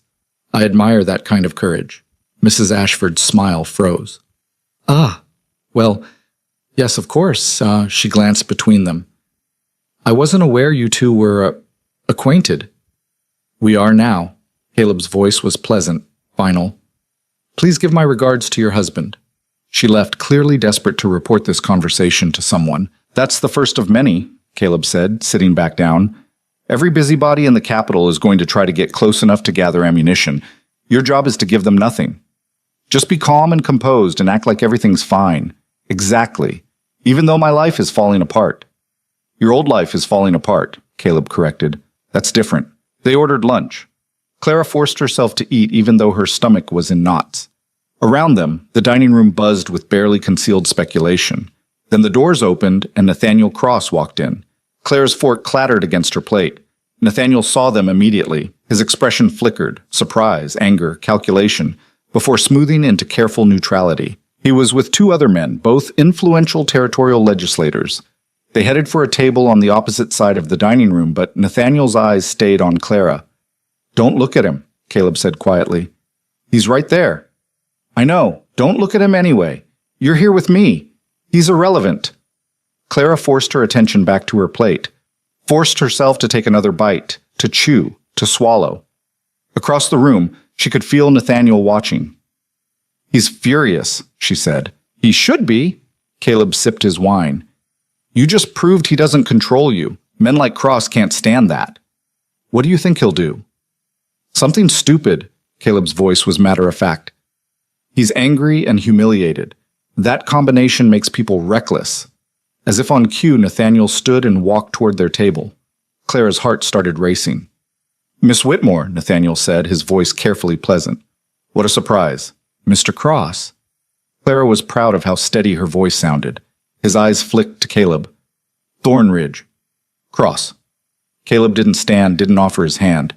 The insult was subtle but unmistakable. Nathaniel's jaw tightened. I was hoping to have a word with Clara, privately. I'm afraid she's occupied, Caleb said. I wasn't asking you. Nevertheless. Caleb's voice didn't rise, but something in it made Nathaniel take a step back. The lady is dining with me. Whatever you need to say can wait. Can it? Nathaniel looked at Clara. Because I think we have quite a lot to discuss. The rumors you've been spreading, for instance. The lies you've been telling about... I haven't lied about anything, Clara interrupted. Her voice was louder than she intended. Several nearby tables went quiet. Haven't you? Nathaniel's smile was cruel now. Because your mother seems to have a different understanding of events. As do most people who know the truth about your instability. Clara felt her face flush. My instability. It's nothing to be ashamed of, Nathaniel continued, his tone dripping false sympathy. Many women struggle with their nerves, with irrational jealousies, with... That's enough. Caleb's voice cut through the dining room like a blade. He stood slowly, deliberately, until he was looking down at Nathaniel from his full height. You will apologize to Miss Whitmore, Caleb said quietly. And then you will leave. This is none of your concern, Thornridge. You made it my concern when you walked over here and started spreading lies. Caleb's voice was still quiet, still controlled, but everyone in the dining room was listening now. So I'll say it once more. Apologize and leave. Or I'll make you regret ever stepping foot in this establishment. Nathaniel's face went white, then red. You're threatening me? In public? I'm correcting you. There's a difference. Caleb didn't blink. Clara Whitmore ended your engagement because you were unfaithful. Everyone with half a brain knows it. What you're doing now, trying to rewrite history, to paint yourself as the victim, it's beneath even you. The silence in the dining room was absolute. Nathaniel looked around, seemed to realize how many people were watching, how many influential witnesses were seeing this confrontation. This isn't over, he said to Clara. Yes, she heard herself say. It is. Nathaniel turned and walked away, his back rigid, his humiliation visible in every line of his body. Clara realized she was shaking. Caleb sat back down like nothing had happened. Where were we? Oh yes, you were telling me about your thoughts on the railroad expansion. We weren't. Clara stopped, looked around at all the watching faces. Everyone's staring. They'll get over it. He cut into his steak. In the meantime, you just saw what happens when Cross tries to intimidate you and fails. That's valuable information. He threatened me. He tried to. There's a difference. Caleb met her eyes. And now everyone in this room knows that if he comes after you, he goes through me first. That's the point of this entire exercise. Clara's hands were still shaking, but something else was rising in her chest. Something that felt like power, like possibility. She picked up her fork and took another bite. Around them, conversation slowly resumed, but Clara could feel it now. The shift in the room's energy, the recalculation happening at every table. She'd walked in here as the scandalous woman who'd broken her engagement. She was leaving as something else entirely. They finished lunch without further interruption. Caleb paid the bill, helped Clara with her wrap, and escorted her back to the carriage. Only when they were safely inside, the door closed, did Clara let out the breath she'd been holding. That was necessary, Caleb finished. Cross needed to see that you're not alone. That attacking you means attacking me. And now what happens? Now he gets desperate. Caleb looked out the window. And desperate men make mistakes. The carriage rolled through the afternoon streets. Clara watched the city pass by and tried to imagine what came next. How Nathaniel would retaliate. What her mother would do when the deadline passed. How she would rebuild a life from the wreckage of the old one. They were almost back to Caleb's house when the carriage suddenly lurched to a stop. Caleb's hand immediately went to the knife Clara hadn't known he carried. "Stay here."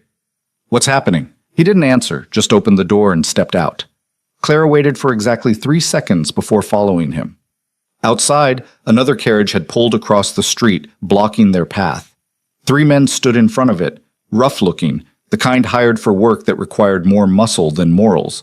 And standing behind them, his face twisted with rage, was Nathaniel Cross.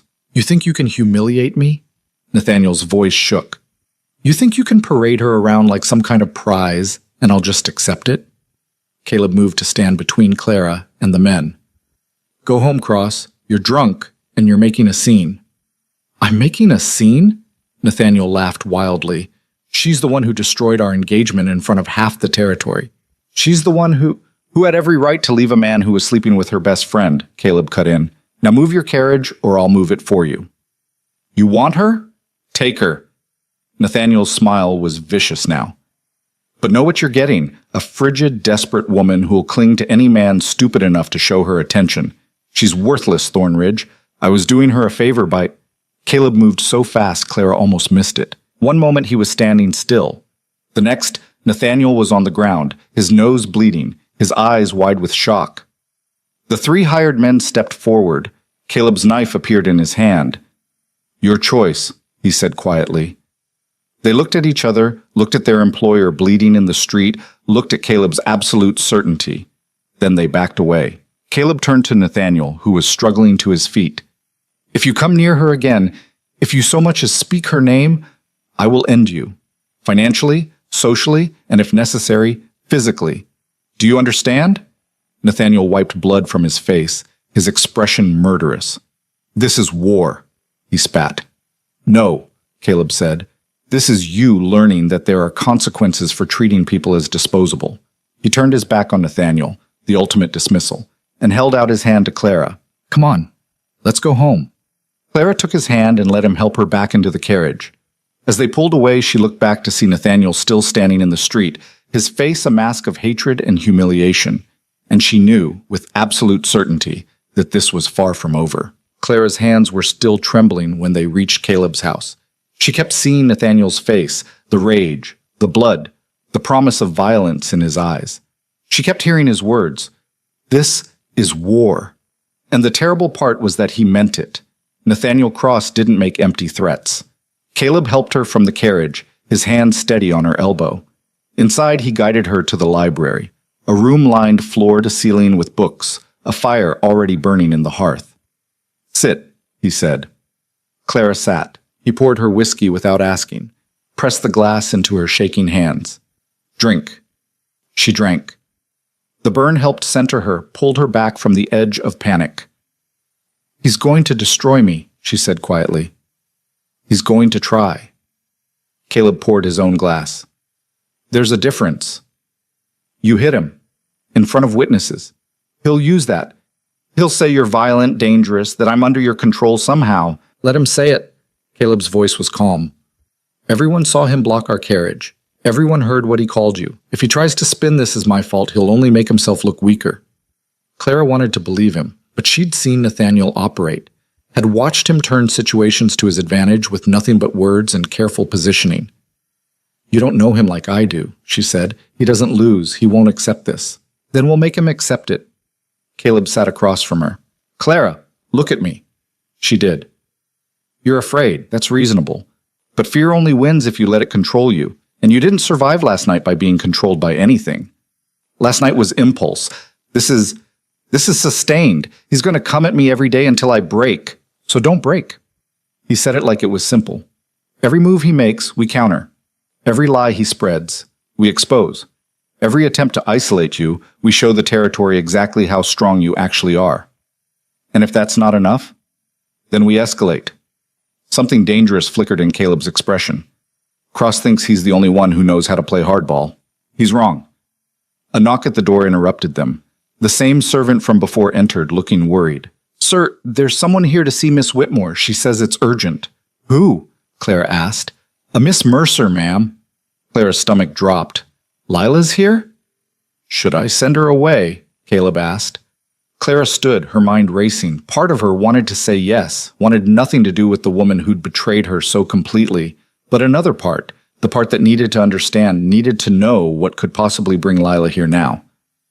No, she said. I'll see her. Caleb's expression darkened. Clara, I know what I'm doing. Do you? She met his eyes. I need to hear what she has to say. Please. He studied her for a long moment, then nodded. I'll be right outside if you need me. Lila was shown into the library looking like she hadn't slept. Her eyes were red-rimmed, her hair pulled back hastily, her dress wrinkled like she'd worn it all night. She stopped when she saw Clara, her face crumpling. Thank you for seeing me, she whispered. I wasn't sure you would. I wasn't sure I would either. Clara stayed where she was, maintaining distance. What do you want, Lila? To warn you. Lila's voice shook. Nathaniel, after what happened in the street, he's planning something worse than rumors or social destruction.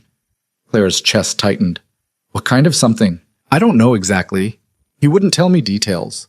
But he was with those men again, the ones from earlier, and he was talking about teaching you a lesson, about making sure you understood the cost of defying him. Lila stepped closer. Clara, I think he's going to hurt you. Why are you telling me this? Because, Lila's voice broke, because I've lost you. I've lost everything that mattered, but I can't stand by and let him hurt you, not after everything I've already done. Clara studied her former friend. The tears seemed genuine. The fear in her voice felt real, but trust, once shattered, didn't rebuild in a single conversation. You still love him, Claire said. It wasn't a question. Lila's silence was answer enough. Then why betray him now? Because loving someone doesn't make them good. Lila wiped her eyes roughly. I've been telling myself for months that what we were doing was justified. That you didn't really care about him anyway, that the marriage was just convenience, that somehow that made it acceptable. She laughed bitterly. But watching him today, the rage, the violence, the way he talked about you like you were nothing, I saw him clearly for the first time, and I was terrified. Of him? Of what I'd become by choosing him. Lila's hands twisted together. I don't expect forgiveness. I don't deserve it. But I couldn't live with myself if I stayed silent and something happened to you. Clara wanted to rage at her, to throw her warning back in her face and tell her to leave. But beneath the anger was something else. A recognition of the courage it had taken for Lila to come here, to turn against the man she loved. What exactly did he say? Clara asked. That you and Thornridge had embarrassed him too publicly to ignore. That he needed to make an example, to show the territory what happens to women who forget their place. Lila's voice dropped. He said something about your family's debts, about calling them in, making sure your mother and sister suffered for your choices. Ice flooded Clara's veins. He wouldn't. My mother has until tomorrow to. He doesn't care about the deadline anymore. He's past that. Lila stepped closer. Clara, he's unraveling. The man I thought I knew, the charming, controlled politician, he's gone. What's left is just rage and wounded pride. And you think warning me will somehow fix what you did? No. Lila's voice was steady now. Nothing will fix that. But maybe it'll keep you safe. That has to be worth something. Before Clara could respond, Caleb opened the door. "We have a problem," he said. Both women turned to look at him. "What kind of problem?" Clara asked. "The kind where Cross just called in every favor he has." Caleb's expression was grim. "Your mother's creditors are demanding immediate payment, all of them, simultaneously." Clara felt the floor tilt beneath her. They can if Cross is backing the demands. And he is. Caleb held out a telegram. "This just arrived. Your mother has 48 hours to settle her debts or face seizure of property."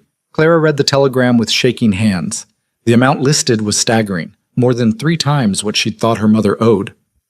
"She doesn't have this kind of money," Clara whispered. "No one does." "That's the point."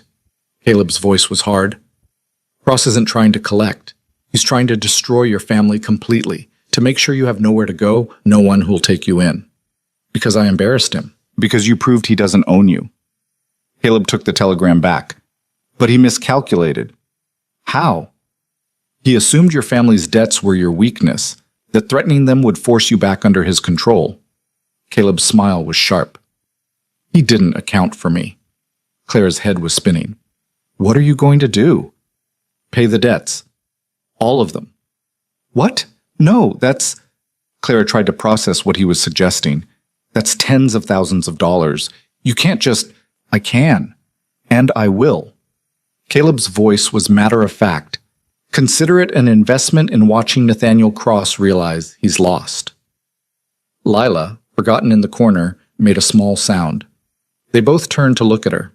"He'll know it was you," Lila said to Caleb. "The moment the debts are paid, he'll know you're the one who did it, and he'll—" She stopped. "He'll what?" Caleb prompted. "He'll come after you directly. Not through Clara. Not through reputation or rumors. He'll find something you actually care about and destroy it." "Let him try." "You don't understand." "No, you don't understand." Caleb's voice was ice now. "I've been watching Cross operate for 3 years. Watching him manipulate and scheme and treat people like chess pieces. I'm done watching. And if he wants to come after me directly, that actually makes this simpler." Clara found her voice. "Caleb, you can't just pay my family's debts. It's too much. It makes me obligated to you in ways that—" "Do you trust me?" he asked. The question hung between them. "I don't know," Clara admitted. "I barely know you." "Fair enough." Caleb moved to his desk, pulled out paper and pen. "Then here's what I'll do. I'll pay the debts as a loan to your mother. Proper paperwork, reasonable terms, nothing that puts you under any obligation to me personally. She can pay it back over time or not. I don't particularly care about the money." "Then why do it?" "Because Cross is using your family as a weapon against you. I'm removing that weapon." He started writing. "And because watching him realize he's powerless to hurt you through them will be immensely satisfying." Clara looked at Lila, who was watching this exchange with wide eyes.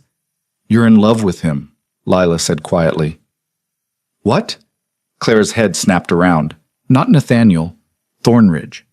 Lila's voice was sad. "You don't see it yet, but I do.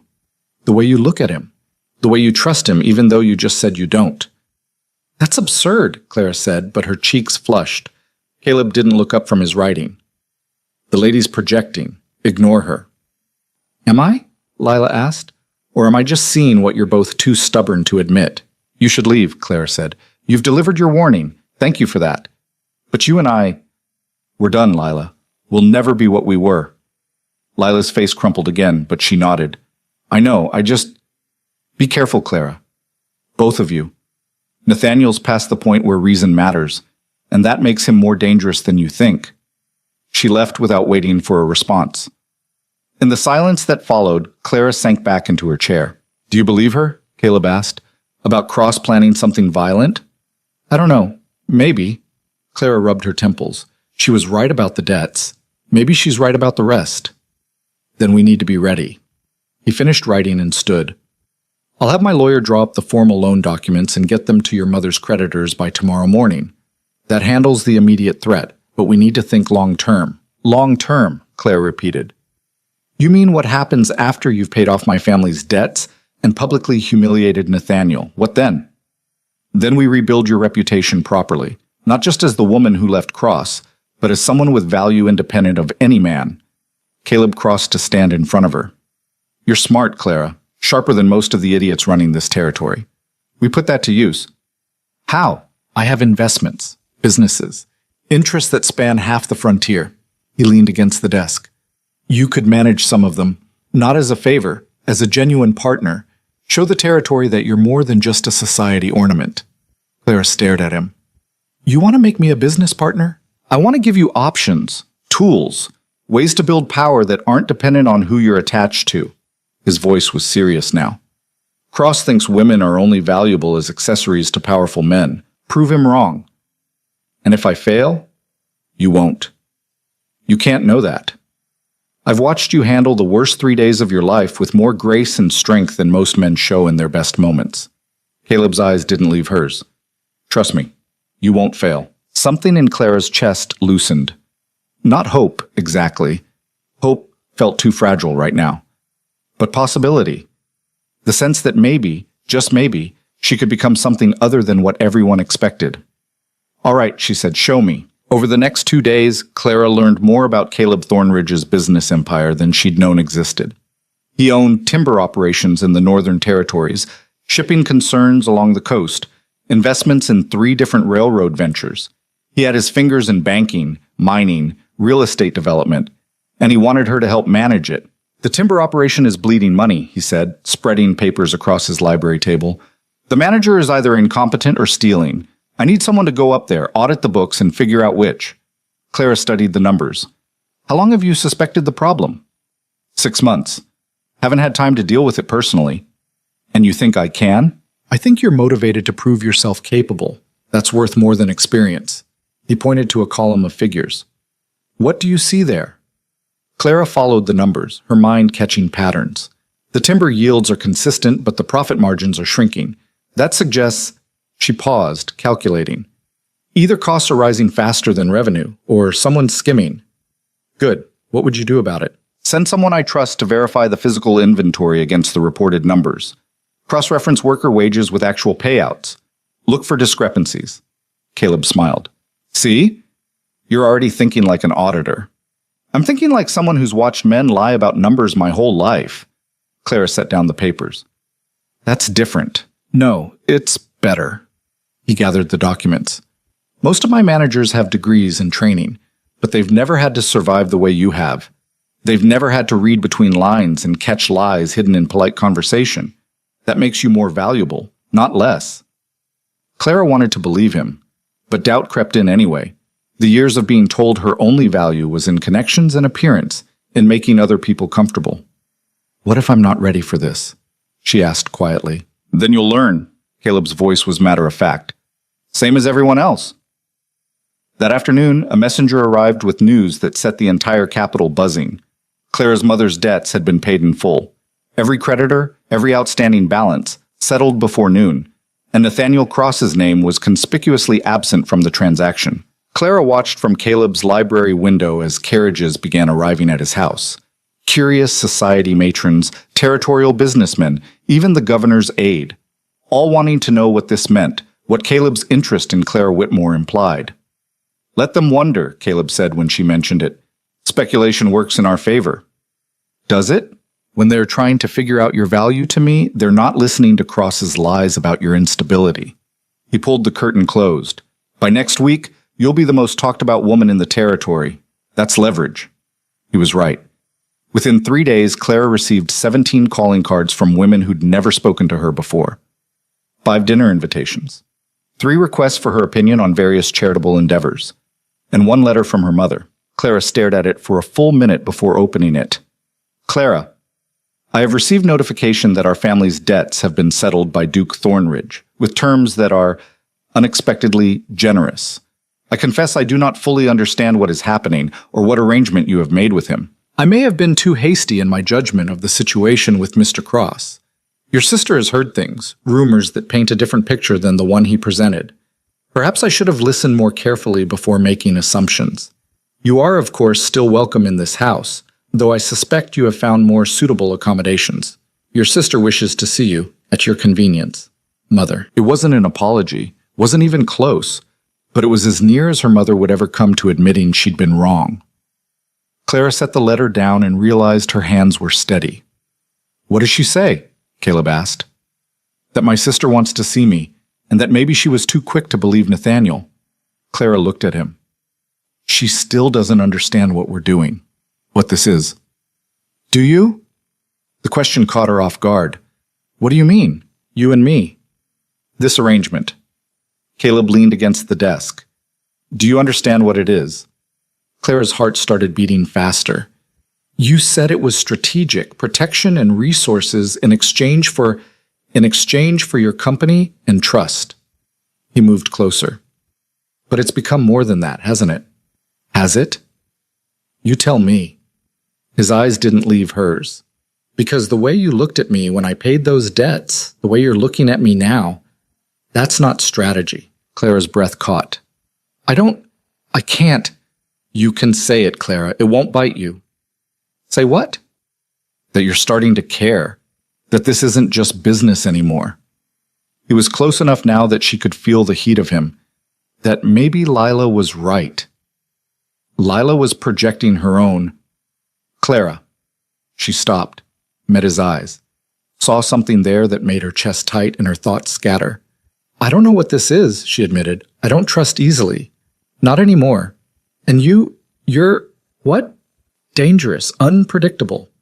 You've turned my entire life upside down in less than a week. Is that a complaint? It's a fact. Clara's voice dropped. But it's also, I wouldn't go back, even if I could, even knowing what's coming. What do you think is coming? War. You said it yourself. Cross won't accept this. He'll escalate. Let him. Caleb's hand came up to cup her face, gentle despite the calluses. Whatever he does, we'll handle it. Together. You keep saying that, together. Because I mean it. His thumb traced her cheekbone. You're not alone anymore, Clara. You haven't been since you put your hand in mine at that gala. She should step back, should maintain distance, keep this professional and strategic like they'd agreed. Instead, she leaned into his touch. This is a terrible idea, she whispered. Probably. His smile was soft now, different from the sharp edges he showed the world. But when has that ever stopped you? The kiss, when it came, was inevitable. Like gravity. Like weather. Clara had kissed Nathaniel dozens of times. Polite, appropriate touches that never went deeper than surface. This was nothing like that. This was heat and hunger and the feeling of coming alive after years of sleepwalking. When they finally broke apart, both breathing hard, Caleb rested his forehead against hers. That just complicated everything, Clara said. I know. People will say I left Nathaniel for you, that this was planned all along. Let them say it. It gives him ammunition. Or it shows him exactly what he lost. Caleb pulled back enough to look at her. I don't regret it. Do you? Clara thought about it. About all the ways this made her situation more complicated, more scandalous, more difficult to navigate. No, she said finally. I don't. Good. He kissed her forehead. Because I'm not done yet. Not done with what? Making sure everyone in this territory knows you're under my protection. And that includes cross-understanding he's outmatched. The next day, Caleb escorted Clara to the Territorial Assembly, the gathering of governors, legislators, and business leaders that shaped frontier policy. Women rarely attended. It simply wasn't done, which was exactly why Caleb insisted she come. They'll stare, Clara said as they climbed the steps to the assembly hall. Good. Let them see you're not hiding. Inside, the hall was packed with men in expensive suits, their expressions ranging from curious to hostile when Clara entered on Caleb's arm. Nathaniel was there, of course, standing with a group of railroad investors, his face carefully neutral when he saw them. Thornridge, the territorial governor said, approaching, didn't realize you were bringing a guest. Miss Whitmore has extensive knowledge of frontier economics, Caleb said smoothly. I thought she might provide valuable perspective. I see. The governor's eyes flicked to Clara, assessing. Well, any friend of yours is welcome, naturally. They found seats near the front. Around them, men whispered and stared. The assembly proceedings were exactly as boring as Clara had feared. Hours of debates about railroad routes, mining rights, territorial boundaries. But she listened carefully, tracking the arguments, noting which men held real power and which just pretended to. Then Nathaniel stood to speak. Gentlemen, he began, his voice carrying across the hall, I'd like to address a concern that's been brought to my attention regarding improper influence in territorial business matters. Clara's stomach tightened. Recently, Nathaniel continued, we've seen an example of how personal relationships can compromise professional judgment, how sentiment can override sound business practice. His eyes flicked toward Clara. I propose we establish clearer boundaries between personal affairs and territorial policy to prevent conflicts of interest. The implication was clear. He was talking about her, about Caleb's support, about how their relationship, whatever it was becoming, represented corruption rather than partnership. Several men nodded in agreement. Caleb stood. An interesting proposal, Cross, he said calmly, though I wonder if you're the right person to lecture others about mixing personal matters with business. The hall went quiet. I'm not sure I follow, Nathaniel said carefully. No? Then let me clarify. Caleb's voice was pleasant, dangerous. You're proposing rules about conflicts of interest while simultaneously using your political connections to call in debts against a woman who rejected you. That seems hypocritical. Murmurs rippled through the crowd. Nathaniel's face flushed. That's a personal matter that has no bearing on territorial business? I disagree. Caleb pulled out a folder Clara hadn't known he was carrying. Because according to these documents, you used your position on the Banking Regulation Committee to pressure 3 different creditors into demanding immediate payment.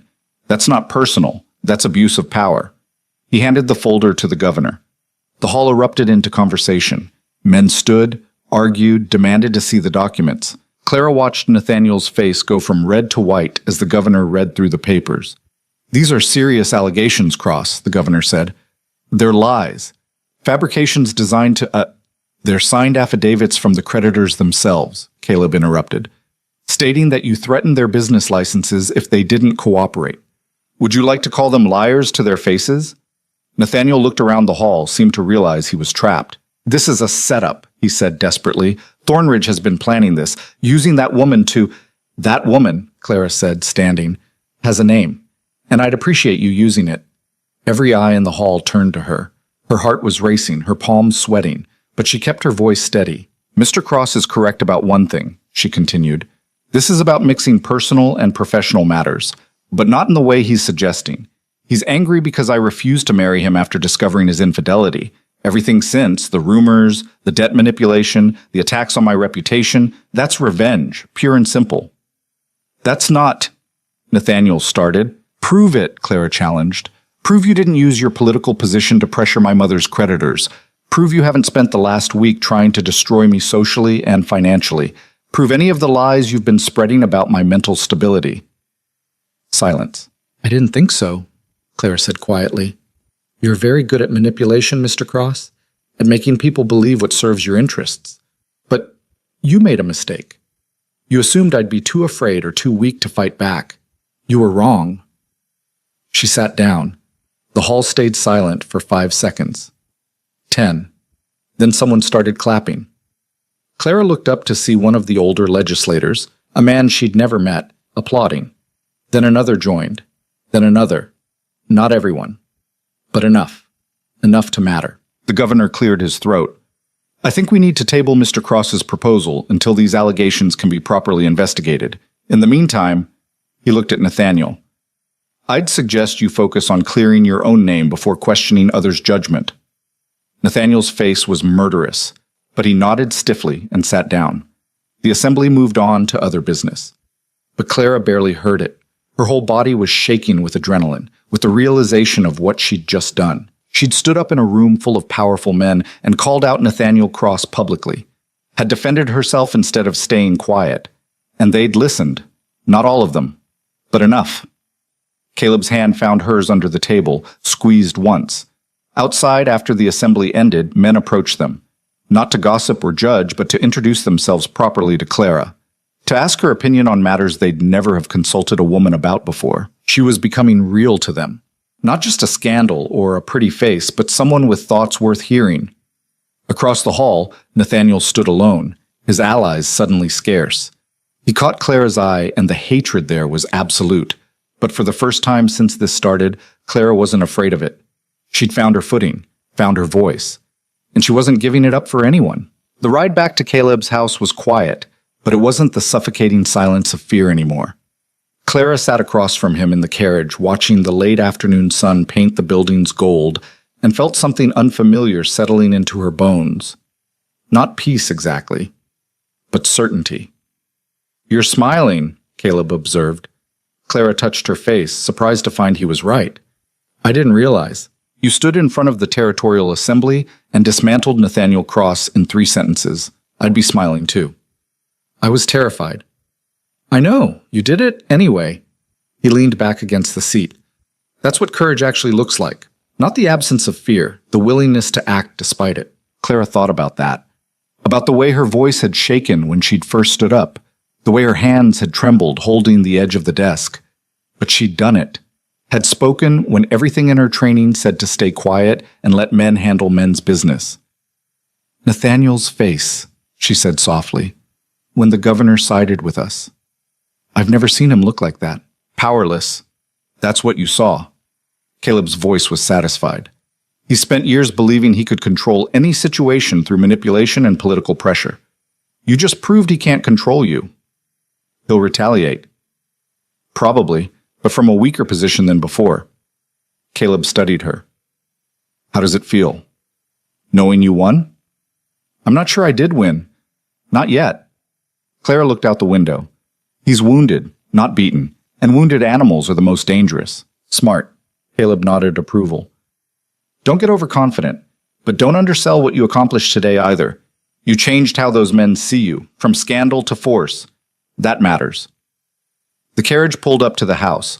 Inside, a fire was already lit in the library, and Clara found herself gravitating there like it had become her space. Caleb poured them both wine, something rich and dark that tasted like cherries and smoke. "To victories," he said, raising his glass. However incomplete, Clara touched her glass to his. "To not being destroyed. Set your sights higher than that." "Should I?" "You just spoke truth to power in a room full of men who'd prefer you silent." Caleb's eyes were intense. "Yes, set your sights higher." Before Clara could respond, rapid footsteps sounded in the hallway. The door burst open and Caleb's house manager entered, looking alarmed. "Sir, you should come outside. Now." They followed him to the front entrance. Through the windows, Clara could see a crowd gathering in the street. At least 30 people, maybe more, holding torches against the falling darkness. Her stomach dropped. "What is this?" Caleb's expression went hard. Cross making his move. "Stay inside." "Like hell." Clara was already moving toward the door. "Clara, no." She turned to face him. "If this is about me, hiding won't help." They stepped outside together. The crowd went quiet when they appeared. Nathaniel stood at the front, his face illuminated by torchlight. Behind him were the same rough men from the street confrontation, plus a dozen others Clara didn't recognize. "Thornridge," Nathaniel called out. "We need to talk." "About what?" Caleb's voice was calm, but Clara could feel the tension in his body. "About you harboring a woman who's been spreading lies about prominent members of this community." Nathaniel's voice carried across the street. "About you using your wealth and position to interfere in matters that don't concern you." "Everything concerning Clara Whitmore concerns me now," Caleb said. "So if you have accusations, make them directly." "Fine." Nathaniel stepped closer to the property line. "You've been manipulating territorial business through her, using her connection to her mother's creditors to gain leverage in banking regulation. It's corruption disguised as charity." Several people in the crowd murmured agreement. Clara felt Caleb tense beside her, preparing to respond. But something in her snapped. "That's a lie," she said loudly. The crowd shifted, surprised to hear her speak. "Of course you deny it," Nathaniel shot back. "You've been lying since this started. About our relationship, about what happened between us, about—" "I caught you with Lila Mercer," Clara interrupted, "in the governor's study. I heard you call me biddable and useful and nothing more than a means to an end. Those aren't lies, Nathaniel. Those are facts." Says the woman who's been sleeping with Thornridge since before our engagement ended. "I wasn't." Clara's voice cut through his. "I met Duke Thornridge the night of the gala. The same night I discovered your betrayal. Everything since has been about surviving what you tried to do to me." "What I tried?" Nathaniel's laugh was ugly. "You destroyed our engagement publicly. You humiliated me in front of the entire territory, and now you stand there claiming to be the victim?" "Yes." Clara stepped forward, moving past Caleb's protective stance. "Because you made me one. Not by ending our relationship. I'm grateful for that now. But by trying to destroy me when I refuse to quietly accept your cruelty. She looked at the crowd, made eye contact with as many people as she could. Most of you know me. You've known my family for years. You've watched me grow up in this territory. Her voice was steady now. Ask yourselves, does the woman you know match the hysterical, unstable creature Mr. Cross has been describing? Or does his version of events serve his interests more than truth? Silence. Then a woman stepped forward from the crowd, older, well-dressed, someone Clara recognized from various society functions. I was at the gala, she said. I saw Cross with Lila Mercer, the way they looked at each other. That wasn't friendship. Another voice. My husband serves on the banking committee. Cross did pressure him about the Whitmore debts. We thought it was strange at the time. More people speaking up now, confirming pieces of Clara's story, questioning Nathaniel's narrative. Nathaniel's face was getting redder. These people have been bought. By what? Clara challenged. I have no money, no power of my own. What could I possibly offer them to lie on my behalf? Thornridge has money. Thornridge has power. And you have neither anymore, Caleb said quietly. The words dropped like stones into water. Nathaniel wheeled on him. What? Your seat on the banking committee. The governor asked for your resignation this afternoon. Your investors in the railroad venture pulled out after hearing about the debt manipulation. Caleb's voice was matter-of-fact. You've spent the last week trying to destroy Clara. You destroyed yourself instead. You did this. Nathaniel's control was fracturing visibly now. You turned them against me. No. You did that yourself when you used your position for personal revenge. Caleb moved to stand beside Clara. I just made sure people knew about it. Nathaniel looked around at the crowd, seemed to realize they weren't with him anymore. The mob he'd assembled to intimidate was dissolving, people drifting back, uncomfortable with what this had become. This isn't over, he said, but his voice lacked conviction now. Yes, it is. Clara's voice was soft but absolute. You've lost, Nathaniel, not because of Duke Thornridge's intervention, not because of my lies, but because you overplayed your hand. You were so certain you could control me through fear and social pressure that you never considered I might fight back. You'll regret this, Nathaniel said desperately. When everyone sees you for what you really are, what am I really? Clara stepped closer to him, close enough to see the rage and humiliation and genuine confusion in his eyes. I'm a woman who refused to be disposable, who chose dignity over security, who learned that sometimes the only way forward is to burn down what's behind you. She paused. If that makes me dangerous in your eyes, good. Maybe more women should be. She turned her back on him, the ultimate dismissal, and walked back toward the house. Behind her, she heard the crowd breaking up, heard Caleb's quiet voice telling people to go home, heard Nathaniel's footsteps retreating down the street. Inside, Clara's legs finally gave out.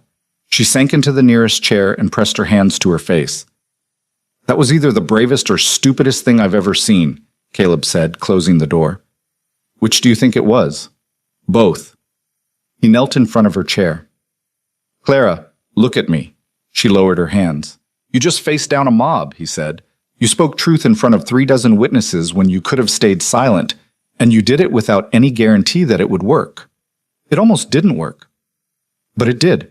Because people aren't as stupid as Cross thinks they are. They can recognize truth when they hear it.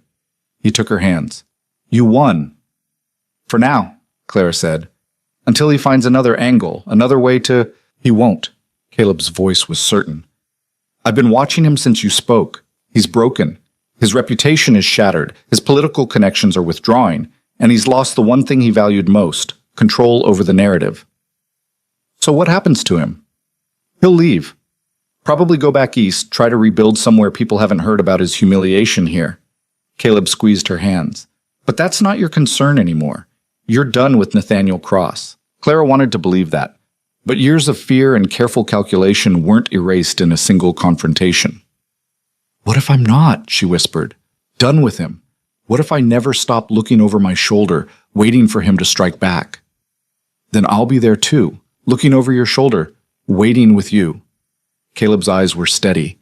You're not alone in this, Clara. You haven't been for days now. I know, but...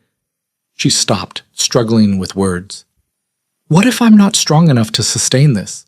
What if without the immediate threat, without the crisis forcing me forward, I just... Collapse. You won't. How do you know? Because strength isn't about never collapsing. It's about getting back up. He pulled her to her feet. And you've proven you can do that. Repeatedly. A knock at the door interrupted them.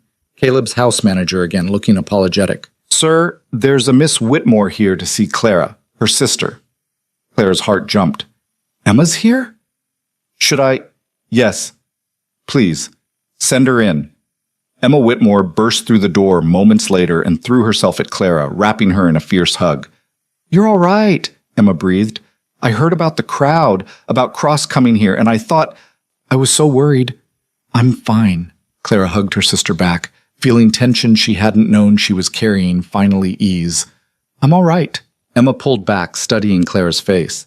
At 17, she looked so much like their father. Same sharp eyes, same stubborn chin. Mother wouldn't let me come earlier, Emma said. She was afraid it would make things worse, associating with you while the scandal was fresh. But I don't care anymore. You're my sister. Emma, no, let me finish. Emma's voice shook. I believed Cross at first.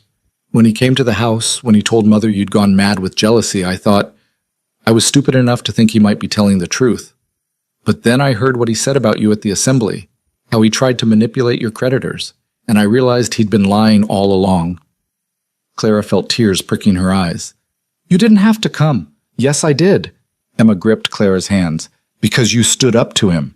You fought back when everyone expected you to crumble. And if you can do that, if you can face down the most powerful man who ever proposed to you, then I can face Mother's anger about me coming here. What did Mother say when you left? That I was throwing away my prospects. That no decent family would want to associate with the Whitmores after all this scandal. Emma's smile was fierce. I told her I didn't care, that I'd rather have no prospects than become like her, choosing security over truth every single time.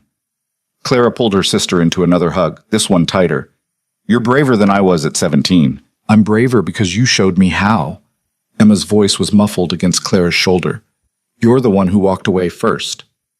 They sat together by the fire while Emma caught Clara up on everything happening at home, how their mother was still in denial about Cross's true nature, how the creditor payments had saved their house, how society was slowly beginning to question the narrative they'd been fed. Caleb excused himself to give them privacy, and Clara found herself grateful for that, for a man who understood when to step back, when to give her space to reconnect with family. Do you love him? Emma asked when they were alone. Duke Thornridge? Clara thought about lying, deflecting, but Emma deserved better. I think I might, she admitted. It's too soon to be certain. And there's so much complication. The way we met, the scandal, people thinking I left Nathaniel for him. Did you? No, I left Nathaniel because he was unfaithful and cruel. Clara met her sister's eyes. But I chose Caleb because he saw me as more than just a useful connection, because he believed I could be strong when I didn't believe it myself. That's not a bad foundation, Emma said. Better than most marriages I've seen. We're not married. Not yet. Emma's smile was knowing. But you will be. The way he looks at you, that's not strategy. That's something real. Clara wanted to argue, but she thought about the kiss in the library, about Caleb's steady presence through every crisis, about the way he'd stood beside her tonight without trying to speak for her. Maybe Emma was right. The next morning, Clara woke to sunlight streaming through unfamiliar windows, and the realization that for the first time in a week, she wasn't afraid. She dressed in clothes that were finally her own. Emma had brought a trunk from their mother's house, and went downstairs to find Caleb already at breakfast, reading through a stack of correspondence. Morning, he said without looking up. Coffee's fresh. Clara poured herself a cup and sat across from him. What's all that? Responses to yesterday's assembly. He set down a letter. 3 territorial governors expressing support for our position. 4 business partners offering new investment opportunities, and 1 very interesting proposal from the Territorial Banking Association. Interesting how? They want your input on reforming debt collection practices. Caleb's smile was amused. Apparently your public confrontation with Cross highlighted some serious flaws in how creditors can be weaponized. They think a woman's perspective might be valuable in addressing it. Clara stared at him. They want my help. The same people who were ready to shun me a week ago. Power shifts quickly when you prove yourself capable. He handed her the letter. You don't have to accept, but it's an opportunity to influence policy. To make sure what Cross did to you can't happen to others. Clara read the letter carefully. The language was formal, respectful, nothing like the dismissive tone she'd expected. I want to accept, she said slowly, but I don't know enough about banking regulation to, so learn. Caleb pushed a different stack of papers toward her. These are reports on current territorial debt practices. Read them. Form opinions. Then tell the banking association what needs to change. Just like that? Just like that. He refilled his coffee. You're not the powerless woman who walked into the governor's gala anymore, Clara. The sooner you accept that, the more effective you'll be. Over the next few weeks, Clara discovered exactly how true that was. The banking association adopted 2 of her suggested reforms. A women's business consortium invited her to speak at their quarterly meeting, and slowly, carefully, she began building something entirely her own, not defined by Caleb's protection or Nathaniel's rejection, but by her own capabilities. She also began managing some of Caleb's northern timber operations. The account books had been a disaster, exactly as he'd suspected, and Clara spent days untangling the mess, cross-referencing invoices, identifying discrepancies. When she finally had proof that the manager had been embezzling for over a year, Caleb didn't just fire him. He had Clara present the evidence to the territorial commercial court herself. You did the work, Caleb said when she protested. You take the credit. So Clara stood in front of a panel of judges and explained, in methodical detail, exactly how the theft had been accomplished and concealed. Afterward, the presiding judge asked if she'd be interested in consulting on other commercial fraud cases. She said yes. A month after the assembly confrontation, Clara finally returned to her mother's house.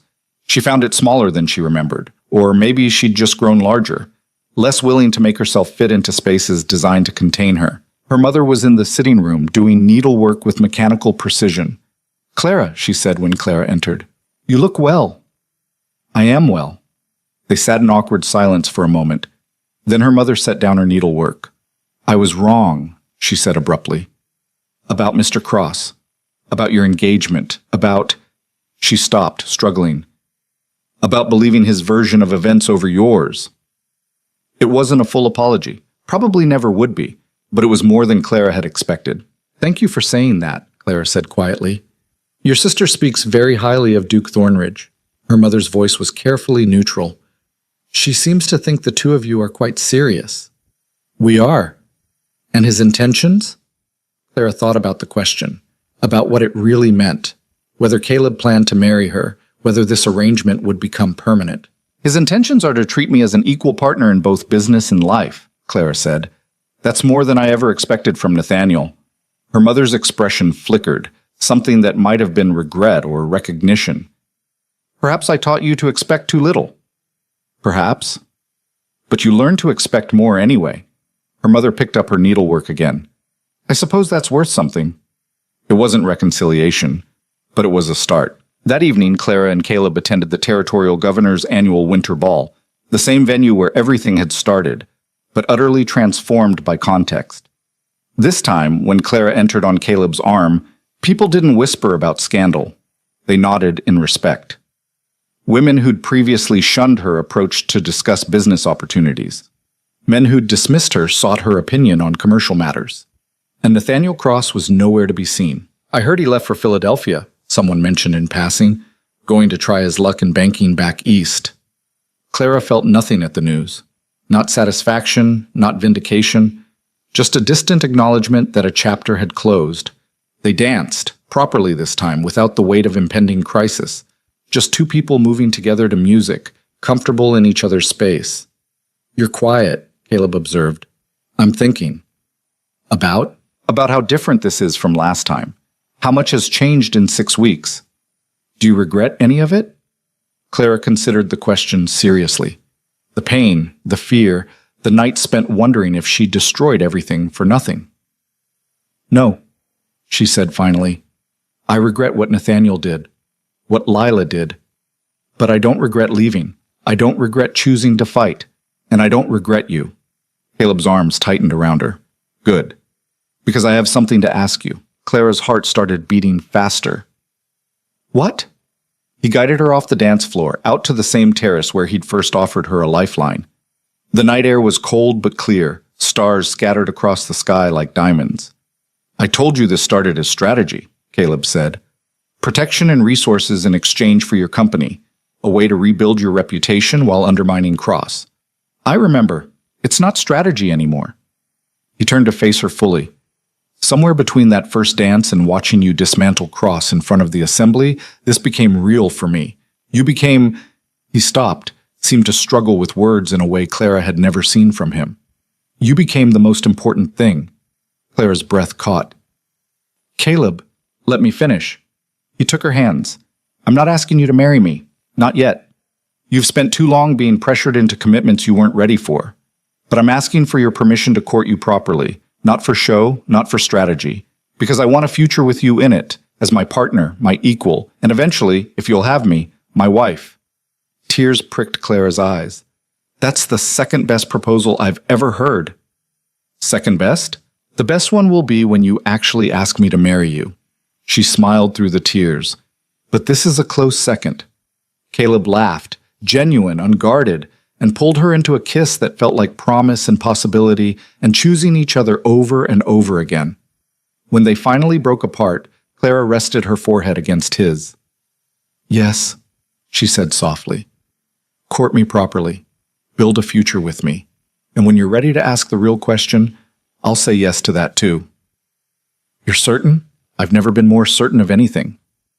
They stood together under the stars while music drifted out from the ballroom, while the territorial elite danced and schemed and played their careful games inside. But out here, it was just the two of them. Just Clara Whitmore, who'd walked into a gala 6 weeks ago expecting to celebrate her engagement and had walked out having destroyed it instead. Who'd chosen dignity over security, truth over convenience, her own strength over someone else's control. Just Caleb Thornridge, who'd seen that strength before she recognized it herself, who'd offered protection without demanding submission, who'd stood beside her through every battle without trying to fight them for her. Just two people who'd found each other in crisis and decided to build something real from the wreckage. "We should go back inside," Clara said eventually. "People will talk." "Let them talk." Caleb's smile was soft. "We've given them plenty to discuss already." "True." Clara took his hand. "But this time, let's give them something good to say."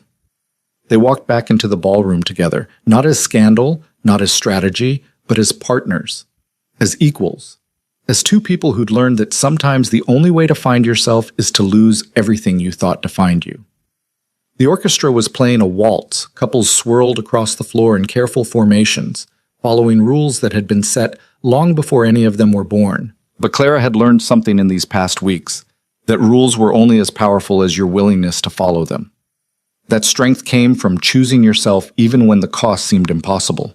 That sometimes the greatest act of courage was simply refusing to be what others expected. She'd walked into this ballroom 6 weeks ago as Clara Whitmore, dutiful daughter, suitable fiancée, carefully constructed to fit someone else's requirements. She was leaving it as someone entirely new. Someone forged in crisis and humiliation and the desperate need to prove she was more than disposable. Someone powerful. Someone free. And as Caleb swept her back onto the dance floor as the music rose and the chandeliers blazed overhead, Clara realized something fundamental had shifted. Not just in how others saw her, but in how she saw herself. She wasn't the woman who'd been betrayed anymore. She was the woman who'd survived it, who'd fought back, who'd refused to be destroyed. And that woman, scarred, imperfect, still learning her own strength, was exactly who she'd been meant to become. The music played on. The night stretched ahead, full of possibility, and Clara Whitmore danced.